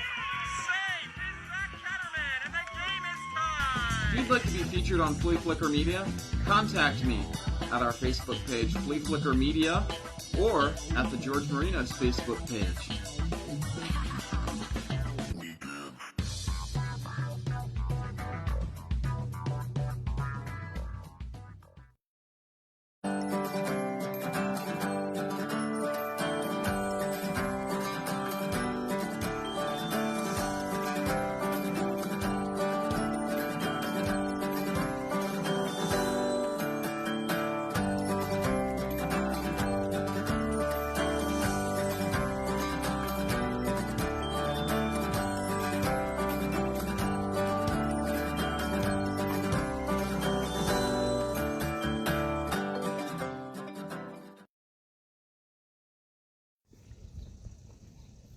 We soldier on to the 6th inning here from Littlestown's Memorial Field. It's the 2-7 matchup in the first round of the South Penn League playoffs for 2025.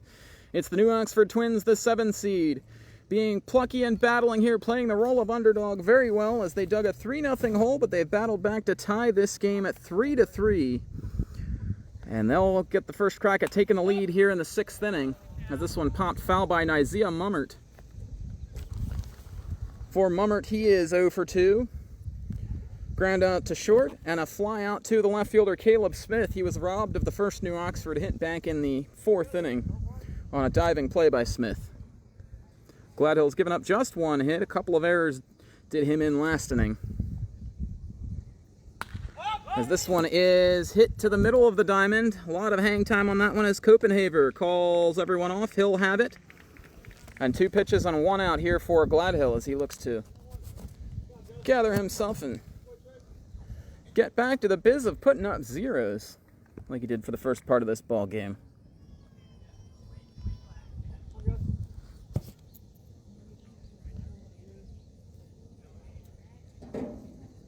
Nick Miller to the dish. Ground out to short his last time up. That one called a strike at the knees. Normally the time of night when you'd start to get worried about not having enough sunlight to finish these games. We're here at Littlestown, one of, I believe, 2 stadiums in the league that has lights. As that one misses down low, 1 ball and 1 strike. So grab some popcorn and pull up a seat. We could be here a while with these 2 pitchers on the hill. They've already had their hiccup for the day and now back at it. Great pitch there by Gladhill. Had him way out in front. A throw on to first by Saylor. 5-3 on the putout. 2 quick outs for Gladhill as he looks to get his guys back to the bat rack again. Well, for Littlestown as the number 2 seed, they're getting all the fight they can handle here. The number 1 seed, Cashtown, at last check was losing 5-3 at home against Frederick in the 6th inning. 6 outs to go in that one, and you know how things go for Cashtown at the Cashtown Community Fire Department. We've seen some crazy comebacks and walk-off wins for them over the years. A number of them against Frederick. In the playoffs, no doubt, or no less. Brandon Morgret at the plate. He scored New Oxford's first run last inning. Walked, came around to score on Andrew Worley's double. That popped the seal on this one for the Twins. Misses down low, and the count 1 ball and 1 strike. To the third baseman for New Oxford. Gladhill peers in for the sign, a la Roger Clemens. Here's the throw, a dart, also a la Roger Clemens, and the count now 1 ball and 2 strikes. Now if we see him bust out a forkball here, I'll be sold. The 1-2 offering, Gladhill looking for a quick inning. That one spins outside, and the count goes to 2-2. Morgret walked 10 times on the regular season, only struck out 6, so this is a contact hitter here for the Twins. Misses down low, 3 balls and 2 strikes, and like so many other at-bats we've seen here in this ball game, this one grinding deep into the 5s, 6s, and 7 pitch territories. 2 outs, nobody on. Gladhill looking for 1 pitch. Get through the 6th. Here's the pitch. Misses down low, and Morgret will pitch the bat away. He'll head down to first base.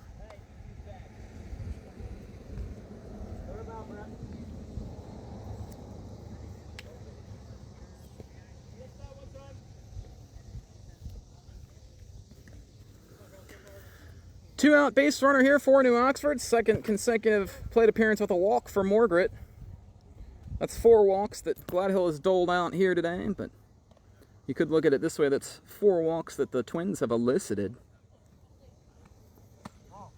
Misses up and in to Andrew Worley, who has the sole New Oxford Twins hit in this ball game. A double. To left field. They've got in left field, the left fielder playing back a few steps from all the other fielders. As the throw over there, that's Caleb Smith out there. Look how far back he is out there in left field. And that's because of what happened the last time.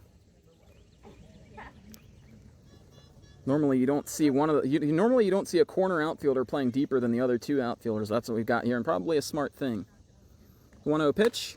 Hits this one. That could dink in there in the middle of the field. Not on Justin Keith's watch. He comes in, he's got it out. Number 3.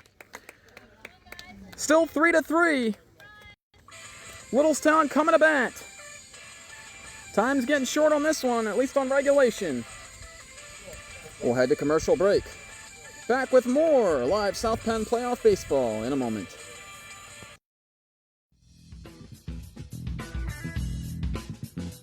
Here at Fleaflicker Media, we so very obviously love sports. It's my goal to sprinkle a little bit of that love back into the community, one live sporting event at a time. Back up the middle. We might have a play at the plate as Keith is throwing home. Safe is Zach Ketterman, and the game is tied. If you'd like to be featured on Fleaflicker Media, contact me at our Facebook page, Fleaflicker Media, or at the George Marinos Facebook page.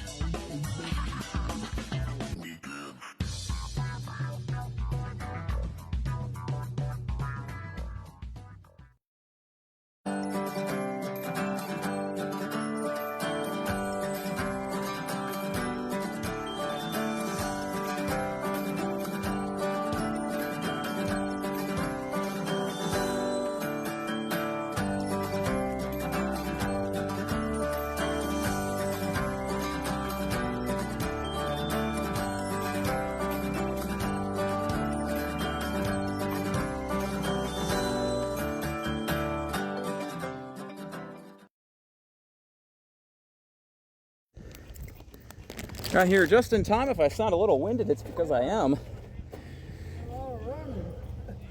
Top of the Littlestown order here in the bottom of the 6th inning.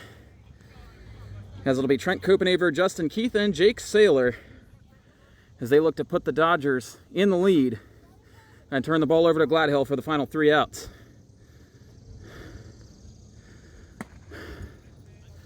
Pitch from Gillen blows it by Copenhaver for strike 1.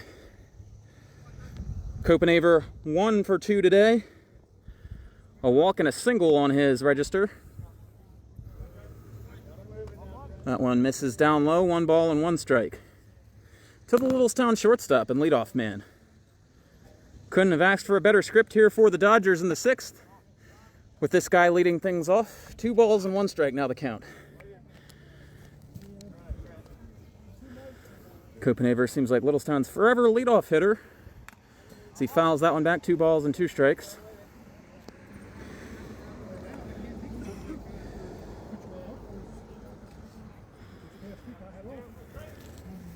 One in the 2nd for Littlestown and 2 in the 4th.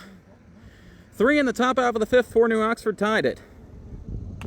Copenhaver chops this one on the ground. If that was fair, that would have been trouble. As this grass still quite thick here, looks like they've mowed it rather recently as you see the lines on the field, but still playing quite thick on the infield here. The kick, the throw. Copenhaver puts some juice behind this one. It's headed towards the gap. Cutting it off there is the center fielder. That's Nizia Mummert in the gap to grab that one. And the leadoff man retired here in the 6th. Justin Keith now strides to the plate for Littlestown. He'll tap the plate and get back to work here. The kick, the toss. Misses inside, 1 ball and no strikes.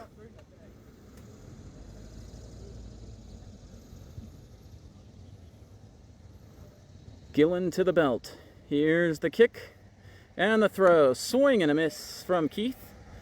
That evens the count, 1 ball and 1 strike.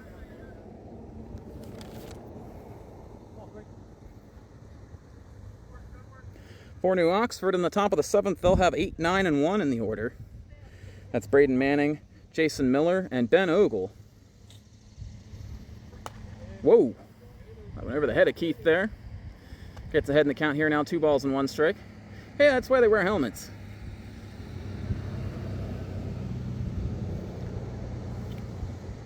Yeah, back in the day, back in the Philadelphia Athletics days, back in the 20s and 30s, they didn't. Here's a ground ball, fielded by the second baseman, thrown on to first. Nice play there by Andrew Worley. A ball that looked like it had enough authority to get through, but Worley within range to gobble that one up, and 2 outs here now in the 6th. Gillen has really settled things in now here since that turbulent 4th inning. Jake Saylor was trying to untie the game with that one swing right there. As he swings and misses. Swinging a foul tip on that one. No balls and 2 strikes to the reigning South Penn League most valuable player, Jake Saylor, as voted on by the managers of the South Penn League. This one is driven to right. Chasing after it is Manning. He's got it, crossing over into foul territory. And the Twins will head to the bat rack, a chance to grab the lead here in the last inning. We're still tied 3-3 going into the 7th. It's getting to be winning time here on the South Penn Playoffs on Fleaflicker Media.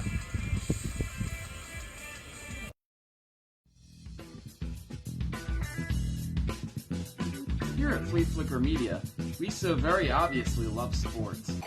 It's my goal to sprinkle a little bit of that love back into the community, one live sporting event at a time. Back up the middle. We might have a play at the plate as Keith is throwing home. Safe is that Catterman, and the game is tied. If you'd like to be featured on Fleaflicker Media, contact me at our Facebook page, Fleaflicker Media, or at the George Marinos Facebook page.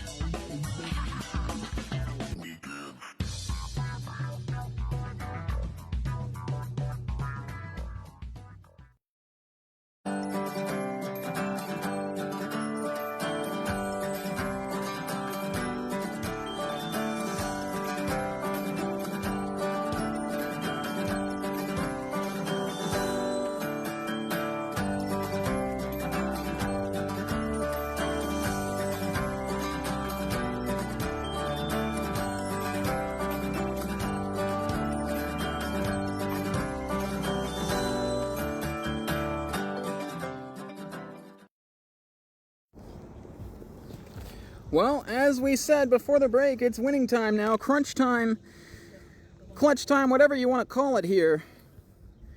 As it's the 7th inning here in the South Penn League playoffs. Game number 1 between the number 2 seed Littlestown Dodgers and the number 7 seed New Oxford Twins. And this game has been everything that a fan could ask for from home. Justin Gladhill at the plate. This one is hit in the air to left. Ranging after that one is Caleb Smith. Lunging for that one, and he's got it. Out number 1 here in the 7th. So Gladhill dispatches of the number 8 hitter there on a 1 pitch. Still giving up just the 1 hit here in this ball game. That'll be Jason Miller now to the dish, as he comes in 0 for 2. Swinging. Liner caught by line ball right there to snap it up with his dual colored turquoise glove there. Has that one Johnny on the spot, and he's 1 pitch away from matching his Twitter handle. 3-pitch inning. It's either 3-pitch at bat or 3-pitch inning. I can't remember. I think it's 3-pitch at bat, but 3-pitch inning is always impressive for Gladhill or for anyone. Ogle stands between him and that here now as he swings at this one too, and he's got a chance for it. It's a can of corn for Katurba. Katurba hauls it in, and it's a 3-pitch inning for Gladhill. Boy, that was quick. 3 more warm-up tosses than he did pitches in the game on the mound there. We head to the bottom of the 7th. The Dodgers will look to walk it off and gain a 1-0 lead in the best-of-3 series. You don't want to miss this.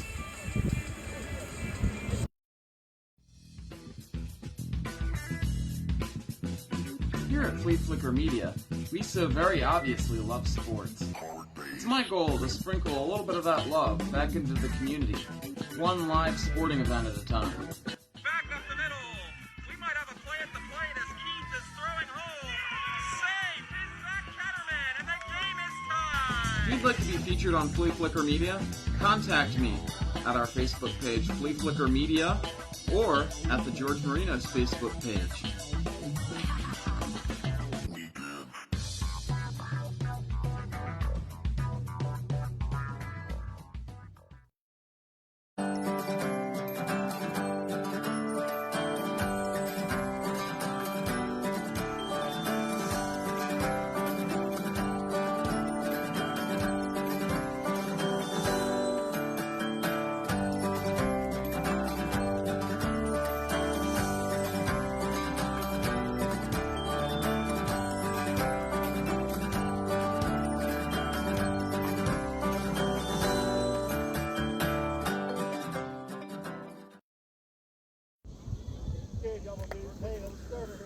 Well, from Cashtown, we've got a scoring update. The Frederick Flying Dogs have fortified their lead. They now lead 7-3 in the 7th inning against the number 1 seed Cashtown Pirates. And boy, what a stunner that would be.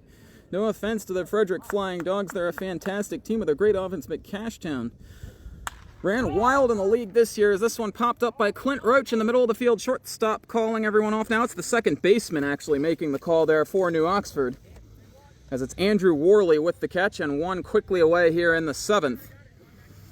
The other score, it's the bottom of the 6th from Brushtown. The Bulldogs batting, but they're now trailing 4-0 to Hanover. So the lower seed winning both the games that we have scores from and tied in this one. Well, we'll see if not only if some of these teams can hold on to these leads, but if they can then turn around and finish the deed on Saturday on their home field. Zach Netzel takes one up around the chin there, ball 1 from Hunter Gillen, who's gone all the way on the mound for the Twins so far. Foul tip, 1 ball and 1 strike. Well, no bullpen activity for either one of these teams, so I gotta imagine Gladhill will be back out there for the top of the 8th if we get there. 1 down, the number 5 hitter, Zach Netzel, standing in there, and Wade Linebaugh is next.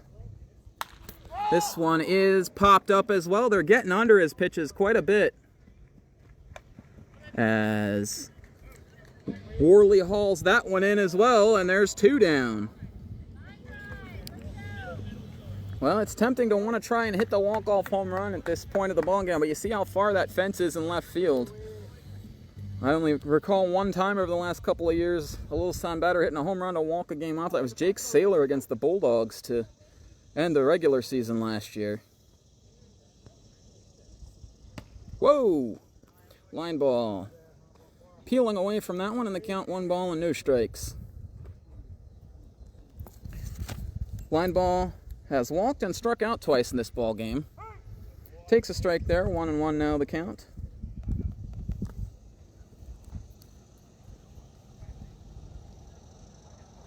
Eight strikeouts for Gillen in this ball game, and he's 1 strike away from getting another one and sending this game to extra innings. About to reach the 2-hour mark here in this ball game. As the kick and the throw, this one misses high, 2 balls and 2 strikes. Well, this has been the pitcher's duel that we expected, and regulation is coming to a head faster than most South Penn games, but one problem, we're still tied.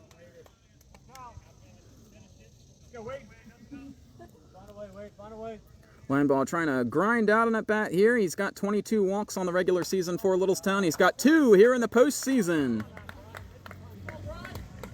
And he leads the way for the Dodgers here now with 2 outs. As he did in the bottom of the 7th of Game 5 against Cashtown last year on this field.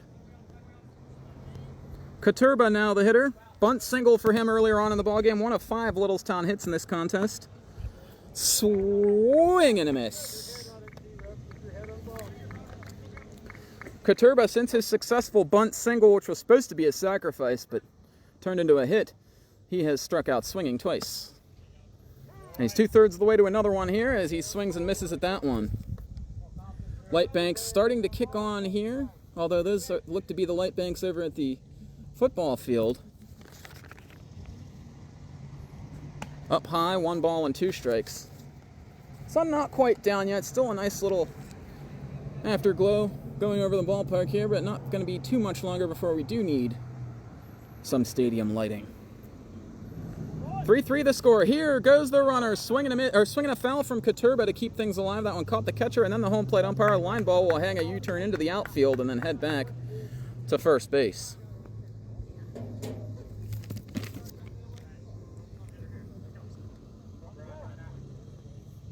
Well, when this matchup was announced at the conclusion of the games on Tuesday, everybody thought this was going to be a good series. Katurba swing and a miss, and Game 1 will require extra time. We'll play on into the 8th inning. 7 not enough to settle it. It's New Oxford 3, Littlestown 3.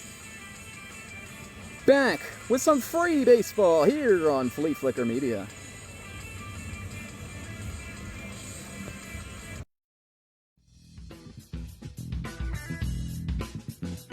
Here at Fleaflicker Media, we so very obviously love sports. It's my goal to sprinkle a little bit of that love back into the community, one live sporting event at a time. Back up the middle. We might have a play at the plate as Keith is throwing home. Safe is that Catterman, and the game is tied. If you'd like to be featured on Fleaflicker Media, contact me at our Facebook page, Fleaflicker Media, or at the George Marinos Facebook page.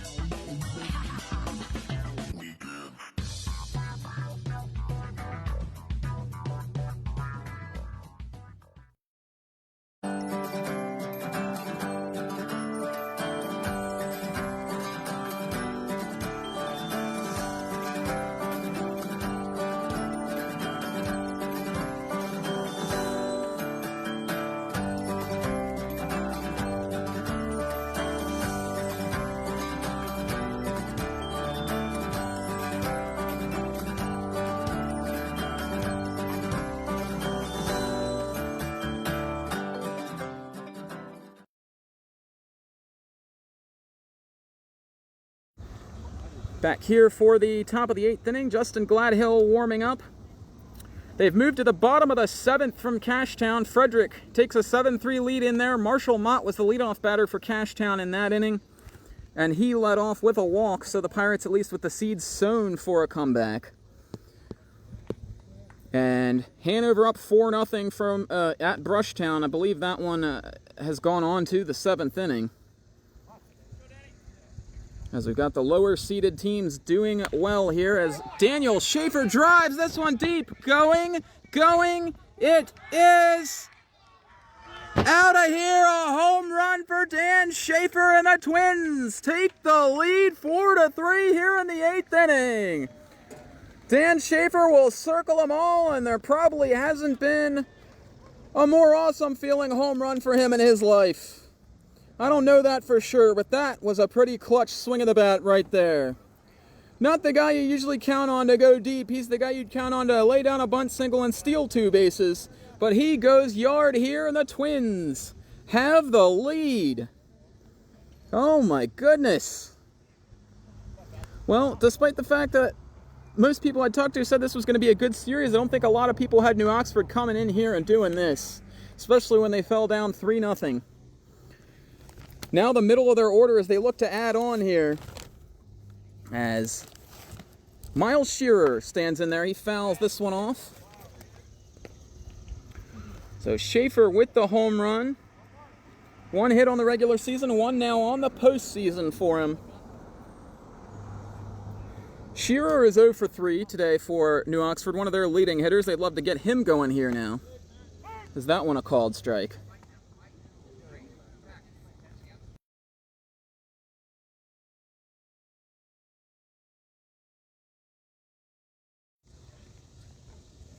Gladhill with the kick. Oh, he hit him. Ouch.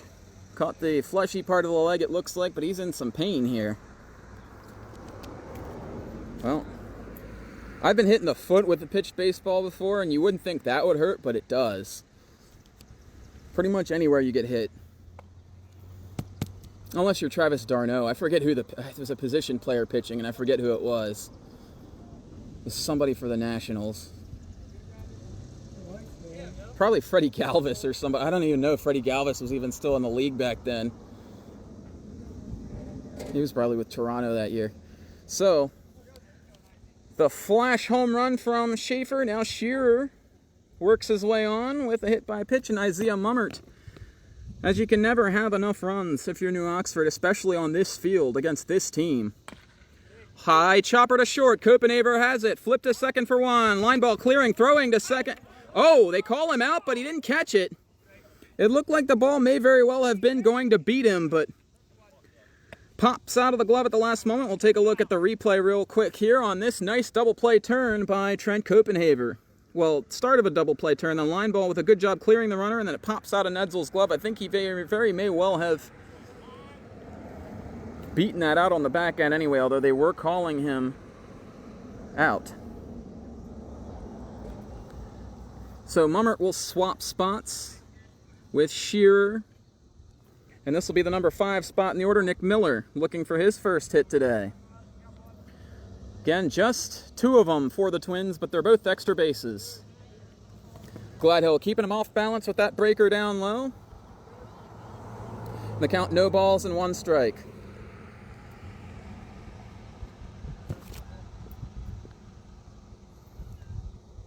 We play 7 in the South Penn League, so stands to reason we're here in the 8th. It's the first extra inning. And I think a lot of you baseball purists out there are really glad they don't have the place runner rule in extra innings, although as a broadcaster or a sports writer, when you've got some place to be, it sure speeds a game along nicely.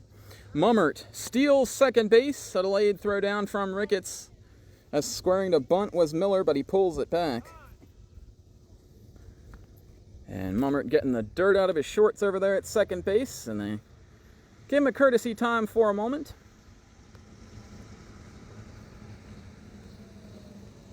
Well, you think with all the equipment advances they have in baseball, they could come up with a pair of baseball pants that doesn't get dirt stuck in them when you slide on a stolen base, but they have yet to come up with something like that. They got that funky oven mitt thing that base runners put on.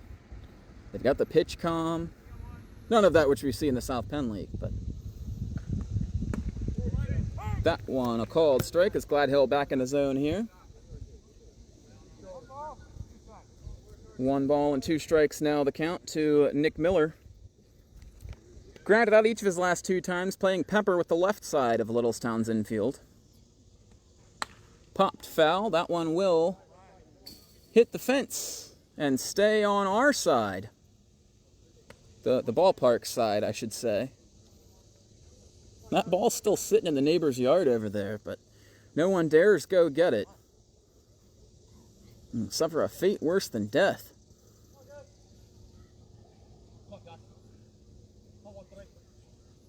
Gladhill trying to get the second out of the inning here. Catcher Nick Miller at the plate. He'll step off here for a moment. The lights just now kicking on here in Littlestown.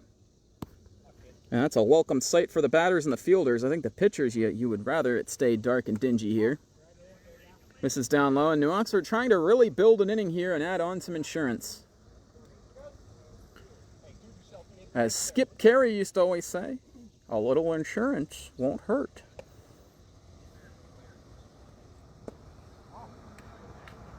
Misses down low.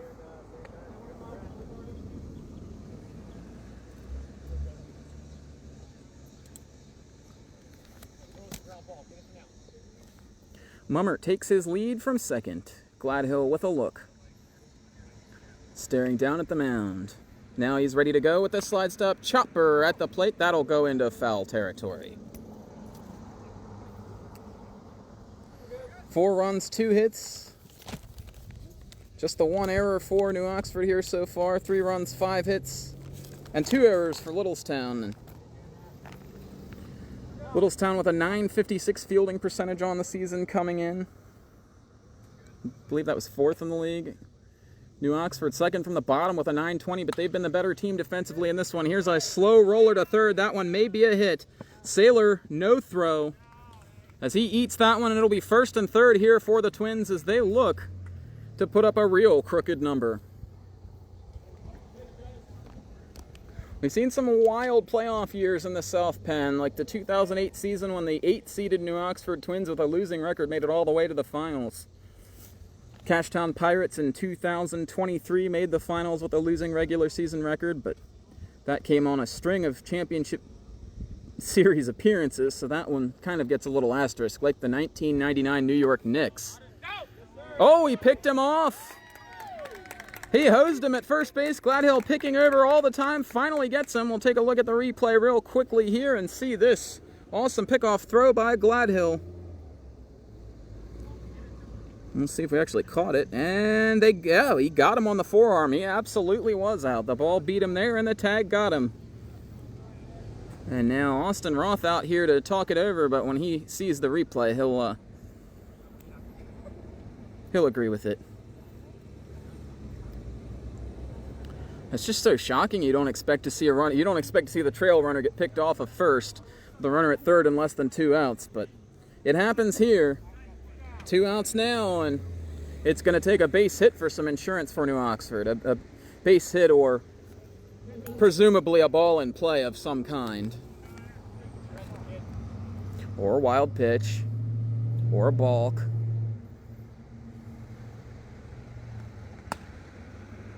Whoa. Umpire rose it. We didn't catch that on camera because we didn't have the umpire in the shot. He rose his arm like he was going to call a strike, and then he said nope, and he changed his mind. Took that one back before it even came out. Brendan Morgret standing in there, and he pops this one foul. That ball, oh, there's a car coming. It clears it. Off up into the yard. Got somebody walking out in the walking the sidewalk out there behind the ballpark too, and they're eyeing up those balls and wondering why nobody got them. Well, I can tell you why. Don't do it. Don't do it.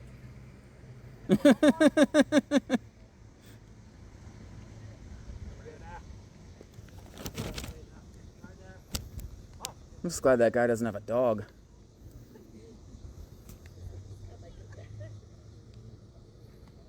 This one misses up high to Morgret as he ducks down.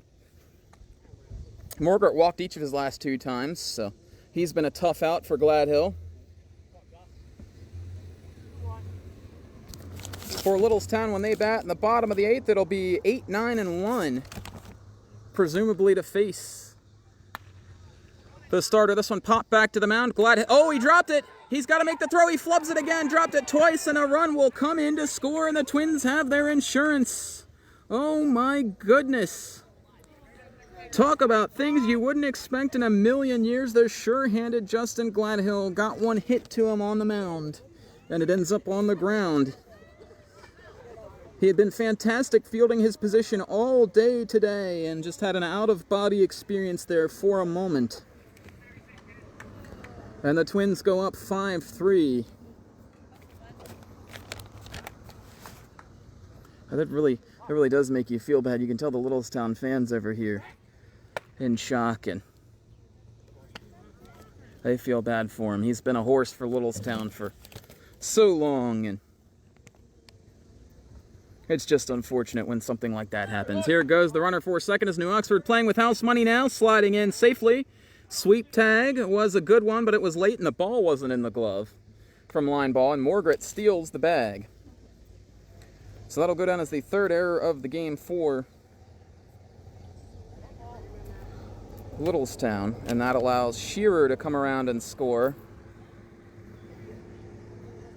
Wondering if that game from Cashtown is over yet, as they were in the seventh. Flying Dogs needed 3 outs to wrap that one up and take a 1-0 lead in the best-of-3 series. Hanover-Brushtown game may be over as well. This one chopped on the ground. Gladhill will get another chance. He's going to run and tag him. And there was some anger behind that one at himself as he made sure he got that one. 3 outs.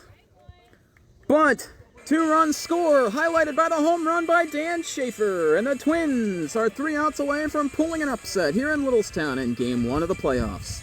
Back here in a moment on Fleaflicker Media.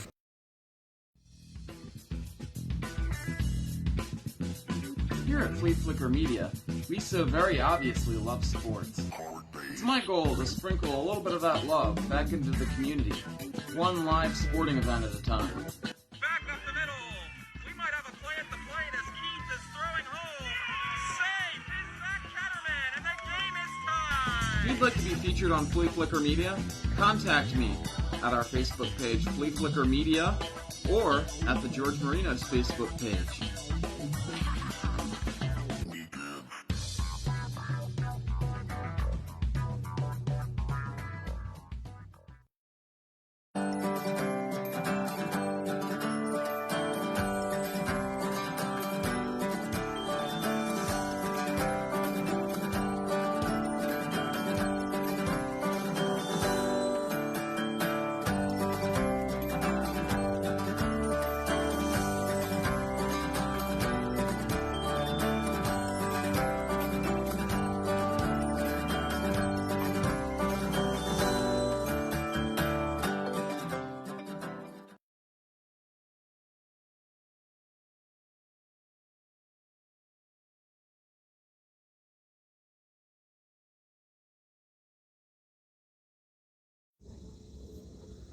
All right, back here at the ballpark, bottom of the 8th. Littlestown looking for a rally. They'll have to do it with 8, 9, and 1. They're out hitting the Twins 5-2 today, but 3 Littlestown errors to 1 New Oxford error is the story here so far. As Hunter Gillen on the hill here, and 1 ball, 1 strike. The Battlefield Military Museum out-of-town scoreboard. Shocker here from Cashtown. The Frederick Flying Dogs had a 7-3 lead. It's completely gone as Cashtown has rallied for 4 in the bottom of the 7th to tie it 7-7. They've got the winning run on second base. Hanover and Brushtown reaching their end almost. 1 strike away are the Hanover Hurricanes from closing that one out against the Bulldogs. It's officially over. We've gotten the word 4-0 Hanover wins. So the lower seeds having their way today, well, until the bottom of the 7th at Cashtown. And now Littlestown trying to make it the bottom of the 8th here in Littlestown. As the leadoff walk is doled out here to Ricketts. He's walked 3 times in a row. And you better believe someday this game is going to be featured on an episode of South Penn in Under 10.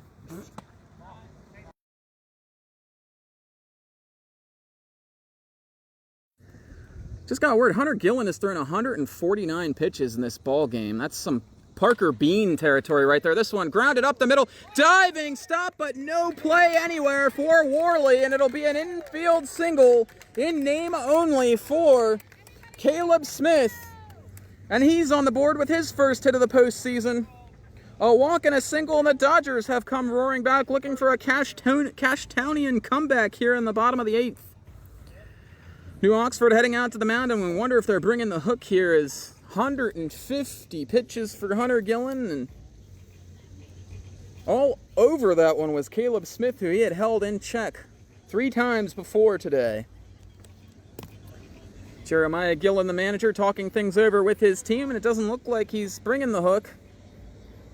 They disperse from the mound, and Hunter Gillen back to the hill. And here's the age-old baseball question. In this situation, would you rather have the 5-3 lead, or would you rather have the 2 runners on with nobody out in the last inning here? As this is shaping up to be a fantastic finish here tonight. For the record, I'll take the 2 runs.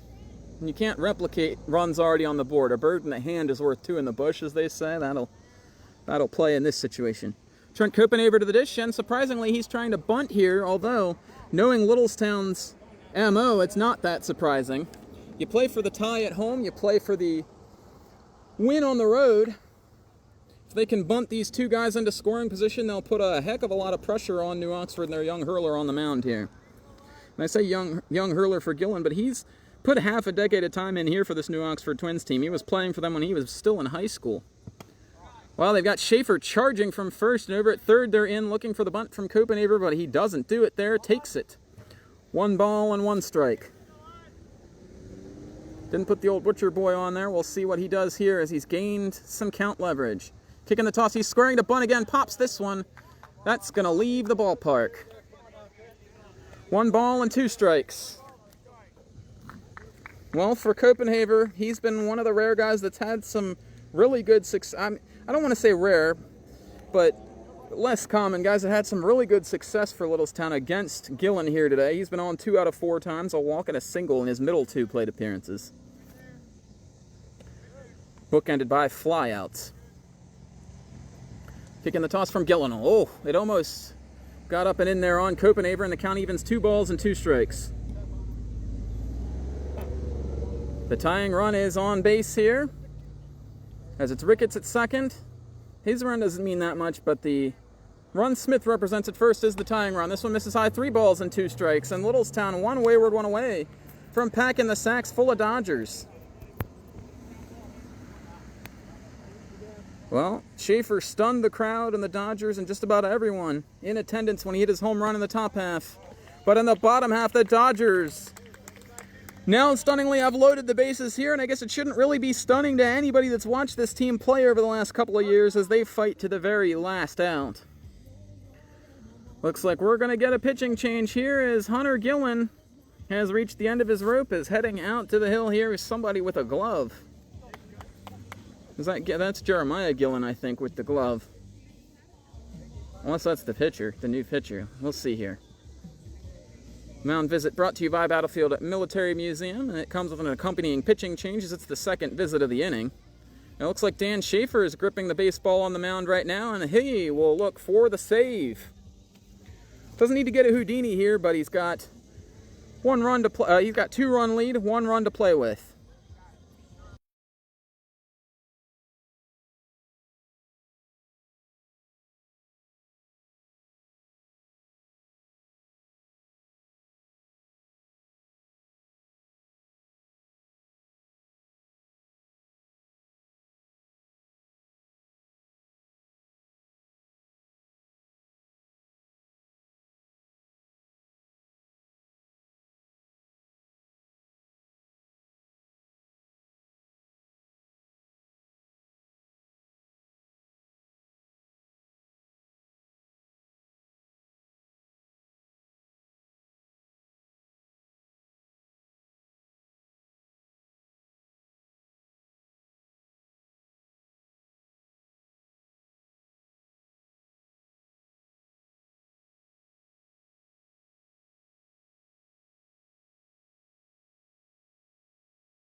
All right, we've got the Battlefield Military Museum out-of-town scoreboard here. Hanover has defeated Brushtown 4-0. The 5 seed taking a 1-0 lead over the 4 seed. They'll look to clinch on Saturday at home, and we very may well be there for that one.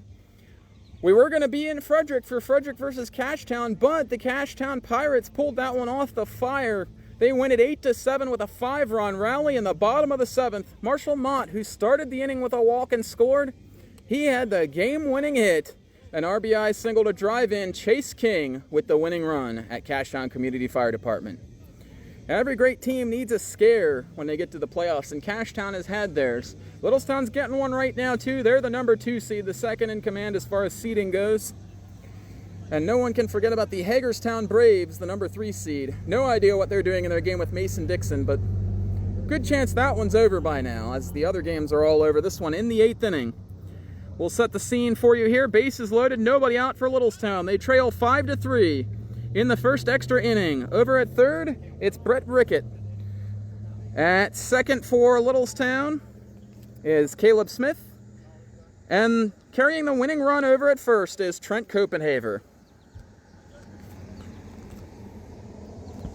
As Dodger Dave Klunk over there, he's been busy this inning. It's Dan Schaefer on the hill for New Oxford, and he'll face Justin Keith. For Schaefer on the year, he had 4 pitching appearances. Keith swings at the first one, lashed down the line. That should tie the ball game. It will. Copenhaver motoring over to third.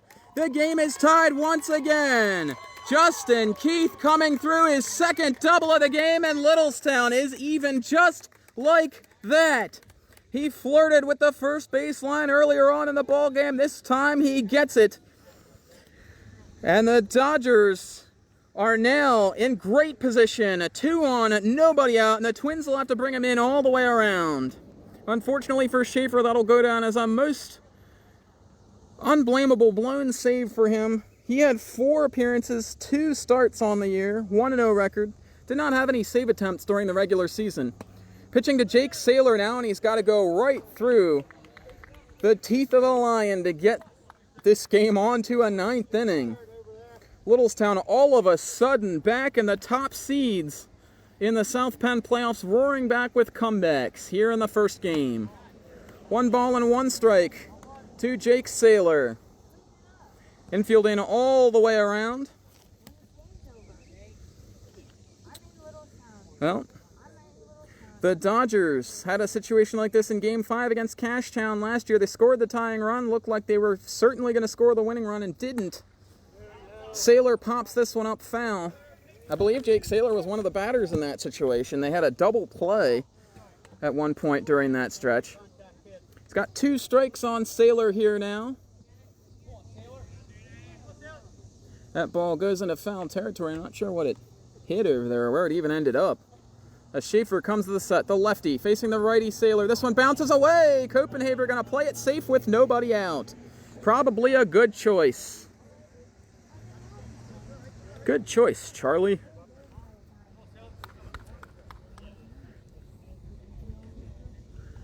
So, for now, Copenhaver's run is the one that means something. Keith at second, his run doesn't mean anything unless Copenhaver somehow gets out on the bases. Then Keith's run would transfer to the potential winner. Schaefer with the kick and the toss to Saylor. The pitch driven to right field. That's going to end it. That's down in the gap. And the Dodgers are going to walk it off here in game at number 1. As Copenhaver in to score, and Littlestown will celebrate down the first base line once again. The Dodgers take game 1 6-5, an epic clash here to start the South Penn playoffs. Oh man, what a ball game everyone was treated to here today. As the Littlestown Dodgers take it 6-5. They had everyone going there for a minute.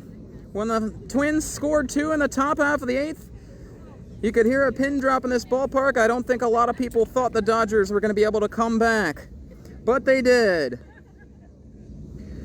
So at 8:23 p.m. here on Thursday, the South Penn League playoffs begin, and the Littlestown Dodgers win Game 1 6-5. We'll take a commercial break, and we'll be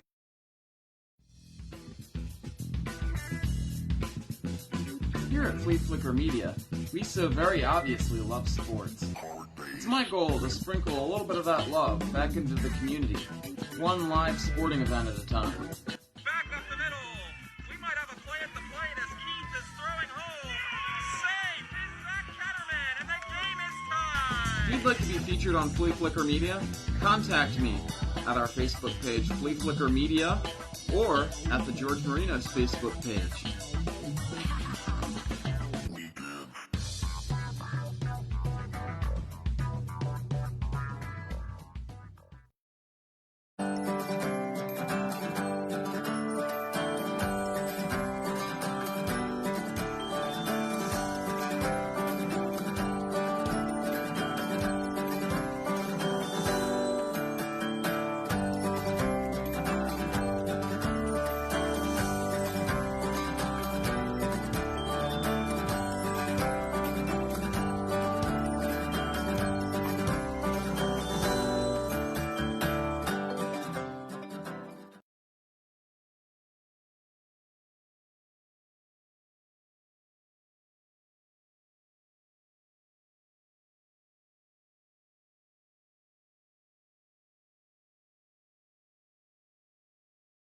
Hey Jake, how's it going? Good, how are you? Awesome.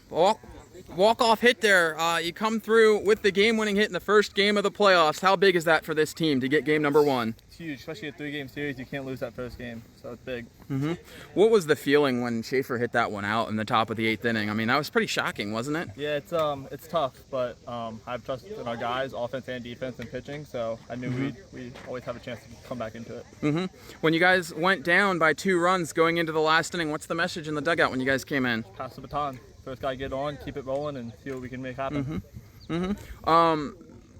This has to be one of the games of the year that you guys have played in so far. Can you think of any other games that have this many twists and turns and been quite this good?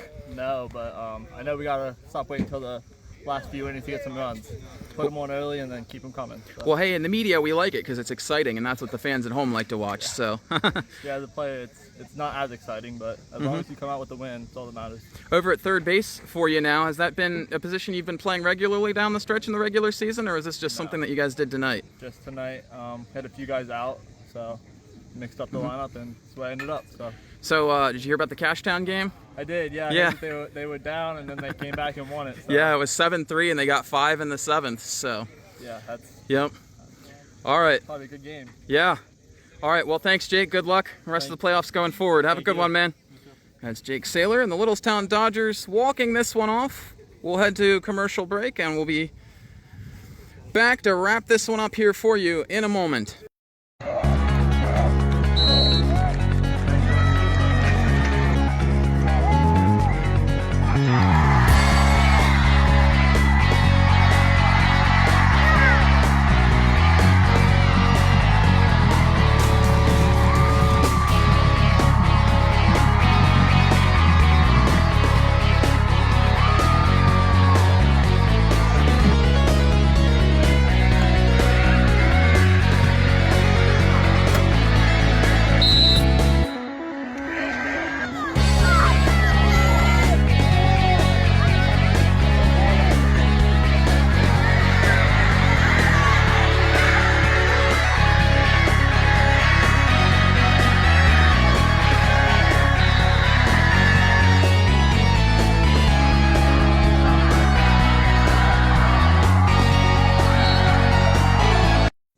Back here in Littlestown, we'll recap this one for you quickly and then send you on your way. It's the Littlestown Dodgers 6 and the New Oxford Twins 5. It happened in 2 hours and 23 minutes.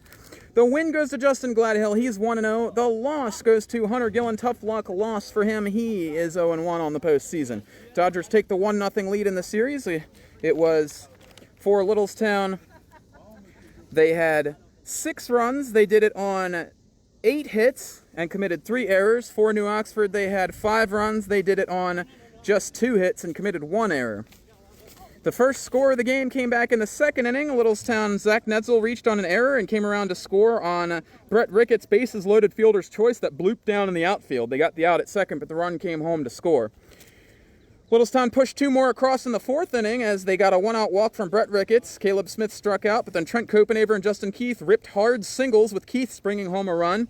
Walks to Jake Saylor and Clint Roach, with the second one bringing in another run, made it 3-0.